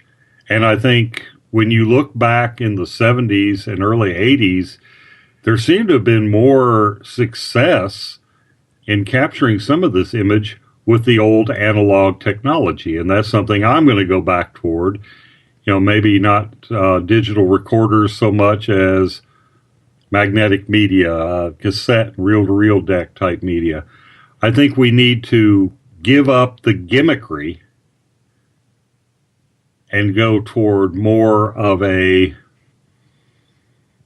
be set up to collect more data in a wider array than a lot of these modern people are going out. They're either using just a digital recorder, they're using the latest, greatest fad electronics, and I think that's where they're missing the boat. I think that they're relying too much on the technology. I think in order to get this evidence, we need to drop back a little bit, get some of the older technology brought in with it. And I think it's a matter of being prepared for anything, not just going in there with this narrow-minded view of what we're going to find and only gearing up to find that. Because then if anything happens with that, outside the scope of what you're looking for, that's like tripping fools saying sometimes an app isn't the answer. And I think that's a lot of it is people they've forgotten what they're looking for. And it's become more of let's take all these cool toys out and play with them. And I think that's what's missing. I think it has to be more focused on evidence gathering. Be excited that something can happen, but don't lose your mind over it and forget that you're there not to capture that picture, but to gather the evidence that picture points toward. And I think that's what's missing, that people are getting too caught up in the fun and games of it and have forgotten the research aspect. I think that's a very deep comment, Eric, that people have forgotten the research aspect of it all. Because in the end, that's what it's supposed to be about. It's not supposed to be about fun, even though the situation is fun. Like, for instance, I could tell you right now, I run a ghost hunting tour at our local museum. It's starting up. I've put it together. I'm running a ghost hunting tour starting in April. And once a month, we are going to be holding tours around town. Well, at the museum, but we're going to be promoting it around my small town on people to come on out and they can have a ghost hunt. Does that make me a paranormal investigator? No, not at all. I know that I am specifically there to show people that there are spirits in these places. I know I'm already not trying to prove anything, and I'm man enough to admit that I'm not an expert in the paranormal. I'm not an expert in ghost investigation. I'm learning, just like you. I've been on a grand total of, let me count them here, 1, 2, 3, 4 ghost hunting investigations, barely qualifying me for paranormal investigator title. Barely. And I don't think I am. And I really think that's where people get a little bit lost in the shuffle in what they are doing in regards to trying to say they're a paranormal investigator or a cryptid investigator, rather than someone who has interest in the topic, which is what I would consider myself doing as well. And when you bring up technology and the technology that is used, how much of that technology, and people are literally spending thousands upon thousands of dollars investing in this gear, how much is actually needed? That's something that I am struggling with right now. I mean, I'd like to have the $4,000 FLIR camera, forward-looking infrared, for those that don't know what FLIR is. But is it necessary? I don't think so. People are catching, images on their cameras, just standard film and digital cameras. I think a lot of it has to do with having sensors set up in the right place at the right time. There isn't no matter how scientific your approach is, we're dealing with a phenomenon that is unpredictable. You can walk in, you can go into a place that somebody says every day this happens at this time, set up all the gear in the world, and if it doesn't happen, it doesn't happen. Is the person lying? Well, not necessarily. Is it just a matter of you entered a territory with a bunch of stuff, and the person or the entity that usually travels around that area is like, I don't want no part of this. We don't really even know if aiming an infrared camera at an entity, say we're talking about, let's just dumb it down to just say, okay, we've got a ghost investigation, and we know this ghost walks through this area every day. We don't know at this point whether hitting that spirit with infrared light causes any harm. And I think that's something we have to look into, is not going into an area to provoke. Maybe there'd be more cooperation in the spirit, between the spirit realm and the investigative realm if people didn't walk into a haunted area acting like jackwagons. There's the provoking. I mean, I see no need for that. Some of the other grandstanding stuff you see, I don't think there's any need for that. I think basic going in, a camera, some recorders, whether they be analog or digital. I want both. And maybe something in the IR, something that can pick up infrared or heat signature. I think that's probably a bare minimum, because that's going beyond our senses. And I think a lot of this stuff is happening on the border of our visual range, what we can actually see. So I would think going in for the bare minimum, you're just going to want things that add to or, help out what the human realm of the senses is. Something that hears a little better, a little more frequency, and something that can see a little bit better, a little bit wider, spectrum of the visible light. I don't think you need to have $10,000 worth of doodads to accomplish this. I'm hoping not, anyway. Like your previous guest said, that's not in the budget. No, I can fully understand where you're going in regards to that, because let's face it, we don't know if any of the gear truly works. We don't know if it's computerized, if it's a rigged app or something along those lines. We really don't know. But one thing we do know is that these experiences are happening. There are people who are learning what the investigation is all about. But in the end, are we any further ahead than where we should be by now after literally, well, let's take the technological phase, say the last 20 years as technology has advanced. So can we sit there and say that technology has really enhanced the investigation when we're no further ahead on what is going on? I don't think it has, and I think part of that is the learning curve involved in the technology. I mean, I've got a digital recorder here that in order to get it to run, I have to hit this button, that button, this. By the same token, I have an old Craig 212 reel-to-reel deck. All I have to do is push a button and slide a lever, and that thing's recording. And I think one of the problems with the technology is people get caught up in learning how to use it, or they depend on it. And it's not as, to me, it's not as fast as problem-free as some of the older technology. So I think some of the time we're looking at, there probably could have been some good discoveries made, but people spent so much time getting their gear rigged up that they missed the event. Where the old style camera, man, you push the button, flash, you got a picture. The old style recorders, 1 to 2 buttons, but it's all one movement. It's like bang, and I'm recording.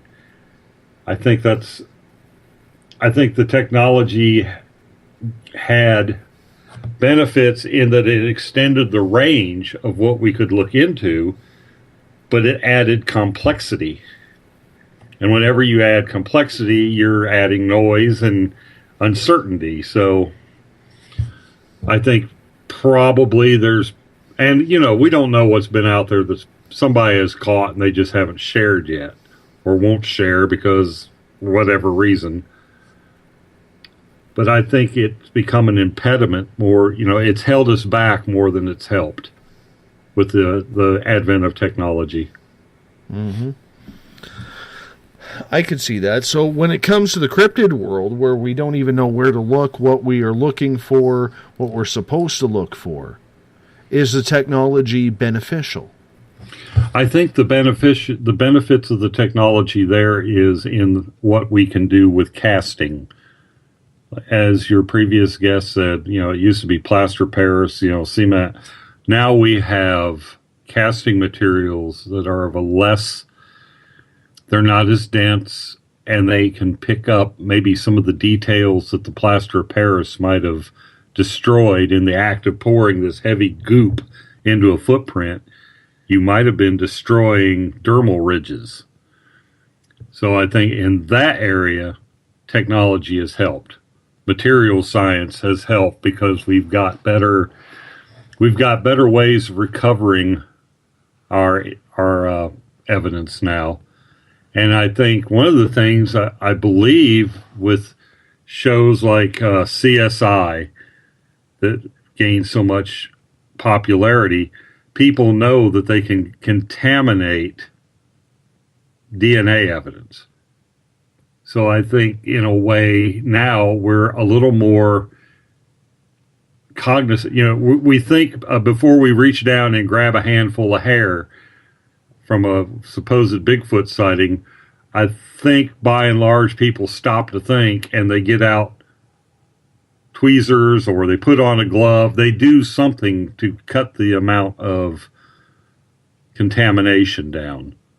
So it's been more people out there trampling through the woods looking for stuff, but on the same token, I think they're doing a better job at evidence recovery.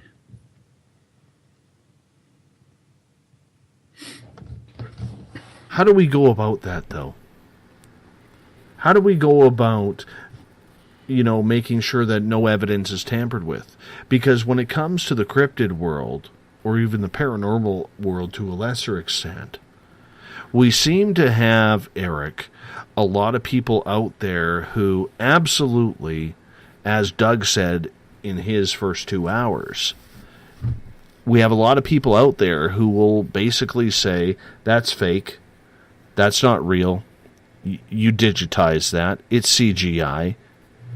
The disinformationalists or the non-believers or the people who are jealous will absolutely flip out. So even if you do get the evidence, the money shot, the next absolute big video since Patterson Gimlin,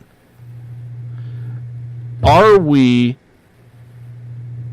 brave enough or smart enough to release it, or are we dumb enough to release that footage that we receive? I think the problem is since Photoshop and the way, digital animation, I don't think any film will ever be good enough. I mean, it's just, you could have Elvis, the Loch Ness Monster, and Bigfoot doing a line dance in your backyard, film the whole thing, and watch them all get into Elvis's pink Cadillac and drive off. Nobody would believe it, even if you had 24 people that were watching at the same time. There's no... I think as our technology has gone up, the way we can manipulate and create fraud has gone up. And I think our only chances are going to be getting the DNA evidence, something that comes up as non-human, and it's going to have to be done at a reputable. It's going to have to be done at a reputable lab. It's going to not be, send it to some foreign country or, where scientific publication is sketchy at best. It's going to have to be, what I would do if I came across what I thought was DNA evidence, I would hand deliver it to Jeff Meldrum. Because I think he's one of the few out there who could have it studied legitimately. And you'd get the honest report back. I don't think there's too many people out there that you could say that about. But I wouldn't leave my site. That's for sure. I'd see every step of the way. And I've done DNA recovery, so I know what I'd be seeing. So I definitely would have to, be in observance the whole time with a chain of custody anytime that got out of my site. But I do believe it's going to take somebody finding a large chunk of tissue or like a tuft of hair that pulled some meat out. It's going to take something like that is picked up using an aseptic technique and, no way that you're going to contaminate it with your own DNA. That's going to be the breakthrough. That's going to be the aha piece of evidence. I don't think any photograph, I don't think there's anything in any kind of media as far as recording media or photograph. I don't think anything like that would ever hold up now. Because even the best analyst will tell you, well, just because I couldn't detect the fraud doesn't mean they just weren't good at it. Better at frauding than I was defrauding. So I don't think anything that's recorded is going to be, any kind of film or anything like that's going to be acceptable. It's going to have to be tissue. Well, you look, next to the Zapruder film of the JFK assassination, the Patterson-Gimlin film is the next highest scrutinized and broken down film in the world. Literally. Mm-hmm. I mean, to some, that may be absolutely ridiculous. But to others, it shows, at least to me, that this is something that people want to believe. We have the people who are going out there saying it's fake. The family said it was fake. No, they didn't. Yes, they did. The whole debates. Mm-hmm. You have Bob Gimlin, who's still at around 85 years old, still going on tours talking about Bigfoot and talking about the famed film of what happened in Bluff Creek, California in 1967. So you have everything going on that could go on, yet we don't want to believe. So let me ask you this then. Are we, in your opinion, are we ready to believe? It would almost be sad to get that piece of evidence that proved it beyond a shadow of a doubt. Because I think a lot of us groove on the mystery of what if. I mean, I know that ghosts are real because of my encounters. You know that aliens and Bigfoot are real because of your encounters. And by and large, I don't know if, even if we could prove beyond a shadow of doubt that these things existed, if the world would be any better for it. It's one more mystery shot in the butt, I think there are some like myself. I would love to know one way or the other for sure that Sasquatch was a true being. But there's others to where it wouldn't matter to them. It's just not part of their paradigm. So I think it comes out in, there's going to be a broad spectrum of what that would cause is the people that it would just completely break down their sense of reality, the people that would take it in stride, say, well, I always knew, and then the ones that don't give a rat's. I don't think there's a single one answer to the question. I think some of us are ready, and others never will be, and others don't care. Why do you think the scientific community, in the case of cryptids, has such a hard time believing whether or not they exist?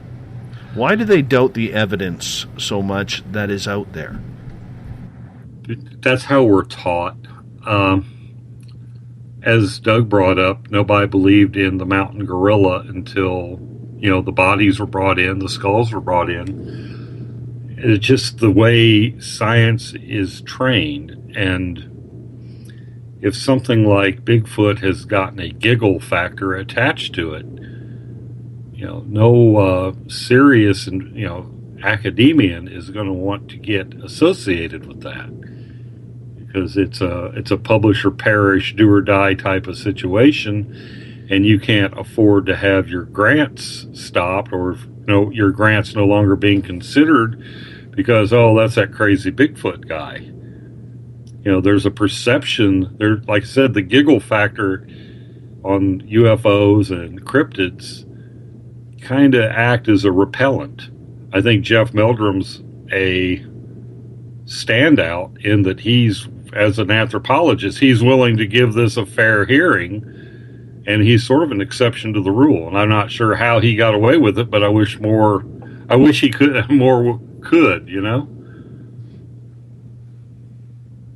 What do you think, then, of the story, I believe, coming out of New Mexico, where the governor or one of the senators actually wants to ban universities from wasting money in the state looking for creatures that do not exist, like Bigfoot? I think I think his attitude is a lot of the reason you don't see serious researchers in academia going after it. But I think that's very wrong-headed. Granted, and I've seen this in academia, a lot of money gets thrown at research that is dubious at best. But I don't believe that we should not try to, just because it's not accepted as, scientific fact that these things exist, I don't think it's right to say no funding for this kind of research. After all, a little over 100 years ago, people flying in airplanes didn't exist and was considered science fiction. Men going to the moon was science fiction. And I think we can't limit ourselves with with bills like there's no public money going. I mean, public money goes to worse things than that. So I entirely disagree with that bill. And I think if a grant proposal came to me and I could see that it wasn't just fluff, that there was actually some substance to it, I have no problem whatsoever putting funding into that. Well, here's the quote from Senator George Munoz. He is sponsoring a bill that would ban public funds from being spent on looking for or catching a fictitious creature, to quote him. He says, quote, "It is sad that we have to do this, that they don't have the ethics, that the University of New Mexico does not have the ethics to stop this." And then he is quoted as saying, quote, "And now we have to draft bills to stop something that is not morally right," end quote. Now, this happened last year where Dr. Christopher Dyer ran a conference and expedition to search for evidence of Bigfoot. Dyer is a very brilliant man. He has a master's and PhD in anthropology from Arizona State University. He was previously the Dean of Academic Affairs and tenured professor of anthropology at Missouri State. So we're not dealing with a stupid man here. We're not dealing with somebody who's looking for something on a wing and a prayer. We're looking at someone who wants to prove, along with Dr. Jeff Meldrum, that there is something out there. And to have a politician who, once again, is, I'm not saying that it's just a politician, but let's say a person in general or a person of authority who is grandstanding his own personal beliefs compared to scientific research. This field is limited in people who are actually trying to prove or disprove the credibility of Sasquatch. And for this person to do that, okay, I really don't think we need to, to use this as an example, I really don't think we need to be spending money on proving that vivisection hurts animals. You know what I'm saying? There is useless studies. Personally, I find it absolutely useless that we are wasting billions of dollars a year to send satellites up to Saturn's moon, Titan, to tell us if there's oil on it or not. To me, that's a waste of money. Yeah, because there's no way to easily, one of the moons. You can't get it. Yeah, how would you get it? well, as the one meme that I read about it, it had a picture of Titan and an American eagle over top of it, and it said, "Oil on Titan sounds like Titan might need some freedom." I loved that. But the whole point is, I don't care, and I'm sure most of our audience doesn't care, that there is oil on Titan. We're never going to be able to get it, at least not in our lifetimes or the lifetimes of a number of generations coming ahead of us. Okay? It's a waste of money. Okay? Now, we have something on our own planet, a mystery that needs to be solved. And here we are saying, well, it doesn't exist, even though I have no scientific proof, but my own opinion is proof enough that it doesn't exist. Therefore, I'm putting forward this bill that universities should no longer waste money. That's what I get out of it. Yeah, I think it's political grandstanding. I'll say it. I think he just found a crowd he wanted to play to, a conservative, closed-minded crew that wouldn't believe Bigfoot if it walked up and kicked him in the nose. I mean, it's the whole wording of that bill. It's the assumption that it doesn't. I mean, it's just an arrogant presumption on the part of the author of that bill. This doesn't exist. It's fictitious. That tells you right there the slant and the actual. That's a giveaway as to the author of the bill's feelings on the subject right there. It's not that, it's not spending money on an unknown or it's fictitious. So he's made his mind up anyway. So yeah, I think the merits of that bill there are no merits to a bill like that. And it's that kind of thinking that has probably held us back in the last 100 years, because who knows what research could have been done, and people say, no, that kind of, you can't do that. That doesn't exist.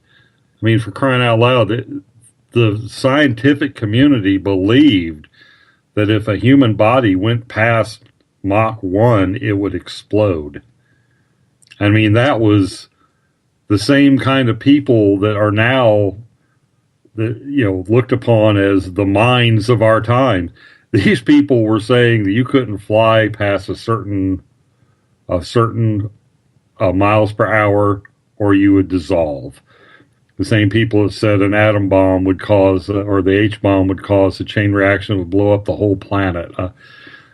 These things are giggled at now, but at the time that they were in the news, those were the leaders of the scientific. These weren't fringe people. These were the leaders of the scientific community saying these, what we now know to be absurdities. So what absurdities are we hearing every day now that our children or our children's children are just going to giggle, hey, you know, scientists thought back when Dad was a kid that this was, you know, who knows? Well, here, guess how much money that they spent? Oh, probably like less than, probably in the tens of thousands, if that. For the Bigfoot research? Yeah. If it went over $1 million, I don't even think it even approached $1 million. I probably tens of thousands, if that. I'm glad you're sitting down. Okay. If you look at, say, something that they are spending billions of dollars on for oil on Titan, and I know I keep using that as an example, but that one just has me scratching my head. Mm-hmm. Okay. $7,000. $7,000. Here we're spending millions of dollars on some very silly studies in universities. And I understand Senator Munoz's case that he's sick and tired of seeing money being wasted in universities. I get that. But he also compared Sasquatch to a list of mythological creatures, including leprechauns, the boogeyman, and even Pokemon. He says, and Professor Dyer says, I use discretionary funds for things that I think are of merit. That could include field work or research of some kind, which is what his job is as a scientist. Mm-hmm. Exactly. Right? Well, he didn't get much for $7,000. I mean, well, just what I know looking for gear for my group, $7,000 didn't get him a whole lot. And that was probably using a lot of free labor in the form of grants, grant students or grad students and undergrads. I did a lot of research as an undergrad. Okay. Basically for minimum wage. Now, I can see his argument, though. I can see the argument that it is taxpayers' money that they used. It wasn't donation money. It was taxpayers' money. Okay? Including Jeff Meldrum being paid $1,000 honorarium to speak there, plus expenses, and $500 honorarium plus expenses for a gentleman named Rob Kreider. Well, I don't know. I still don't see that much of a, what Proxmire used to call them, the golden fleeces. I mean, let's look at the millions of dollars that went to a single doctor doing research, and what it amounted to. For 20 years, he crushed monkey skulls with a hydraulic press. And it was supposedly to study head trauma in pilots and NGIs. I mean, all the guy was doing is crushing monkey heads. After 20 years, and how many millions? And then you've got grants for determining why, just common sense crap that there's been. I had a whole list of them at one time. These studies that were just millions of dollars for stuff that you could ask the common person off the street and they could give you the answer. The true answer. I mean, it was just stupidity. I think the senator has a point, but I think he has singled out the wrong. He's pointing out a $7,000 study, and there's probably one that's getting millions of dollars. It's basically determining whether checkers should be black and white or black and red. I mean, there's some kind of stupid crap like that going on right now that's government funded. University of New Mexico president Robert Frank said he didn't know about the university's Bigfoot spending until reporters called about it. He says, Dr. Dyer needs to be much more thoughtful about how he undertakes these activities. The type of expedition that just took place was not appropriate and will not occur in that manner again. So now you have a school president throwing one of his own professors under the bus publicly. Now, granted, that's probably a canned statement that included, Dr. Dyer. It included President Frank and probably the school's media liaison. And probably in the background, nothing will be done with it because it's only $7,000. Mm-hmm. But he still embarrassed his own professor in public. I just think it's kind of disgusting. It is. It really is. I mean, that's grandstanding at its worst. And I don't think too much what kind of president of a university is he if he doesn't know what research is going on in his individual departments? You know what? I don't buy that he didn't know it. I think when you said he's throwing his professor under the bus to look good, I think that's exactly. I think a little digging would find out that there's probably a file in his office somewhere. Somebody knew, because you don't put kids out. I know this for a fact. You don't put kids out in the research environment without some kind of documentation. I had to have a collector's license. I had to be covered with a form of insurance in case I got hurt out there. The school's insurance, because a lot of what we were doing was out in the middle of nowhere, and if you got hurt, it could be dangerous. I don't buy the president didn't know this is going on. Mario is asking, did the university find a Bigfoot or Sasquatch? No, they did not. The area where they wanted to patrol was absolutely snowed in, so they could not get a lot of areas covered under the investigation. But you know what we need to do, Eric? Let's stay on top of this. Let's send a media interview request to Senator Munoz. Okay. Write that down. I'm fixing to right now. I want to talk to the guy. I want to talk to him, and I want to talk to the professor that got thrown under the bus. Yeah, let's do that. Let's try and get a hold of him and Dr. Christopher Dyer for April. Let's hit that up tomorrow night when we are doing our brainstorming while I am out in the wilderness finding my Zen and my Chi. And we're prepping for April. But I want this story. I do too. And even if the guy this senator will only give us like 30 minutes or even 15 minutes, heck, maybe he'll give us an hour. Okay. I want to ask him one question. And that question is, why does your personal belief feel the need to discourage scientific research? Yeah. Okay, we're going to have to do some studies. We'll have to dig up some stuff on this guy. Because that's what journalism does. We're journalists around here, man. But let's try and get Dr. Dyer, and let's see if we can get this narrow-minded senator on Spaced Out Radio in April. Yeah, I want that story. I do too. I think that could be very interesting to hear.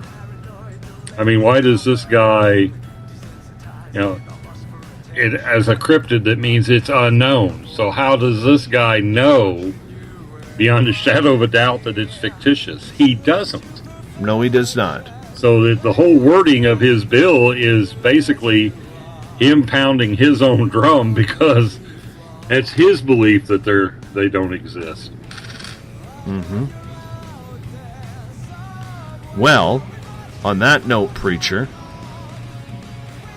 it's that time to shut this thing down. Thank you for joining me in hour number 3. Great Thanks time. For having me on. You hold on 1 second, preacher. All right. I'm going to wrap this thing up. If you're listening in on the Spaced Out Radio side, you hear Mr. Ron Bumblefoot THAL rocking away with Little Brother is Watching. Bumblefoot is the official sound of Spaced Out Radio. Brings us in and takes us out of every single episode of the mighty SOR. Make sure you tune in tomorrow night and Sunday. Elizabeth Anglin and James Tyson are in Uncle Jimbo's cabin with Spaced Out Weekend, starting at 9 p.m. Pacific, midnight Eastern Time. It's going to be a great bunch of shows. Go to our Facebook page, Spaced Out Radio Show, to see who is chatting that night. It's going to be a good one. I'm going to be tuning in. I hope you do as well. I want to thank everyone supporting this show throughout the week. I'll be back on Monday with Chronicles of the Unknown. Remember, if you want to listen to this show or any other Spaced Out Radio show, go to our YouTube channel, Spaced Out Radio Show. Tune us in on TuneIn. Download this show and others on iTunes. And do us a favor. Tell a friend. Appreciate you taking the time this week. I am your host, Dave Scott, and I am out of here. My bag is packed. I'm heading out the door. Cabin's closed until tomorrow night. Have a good one.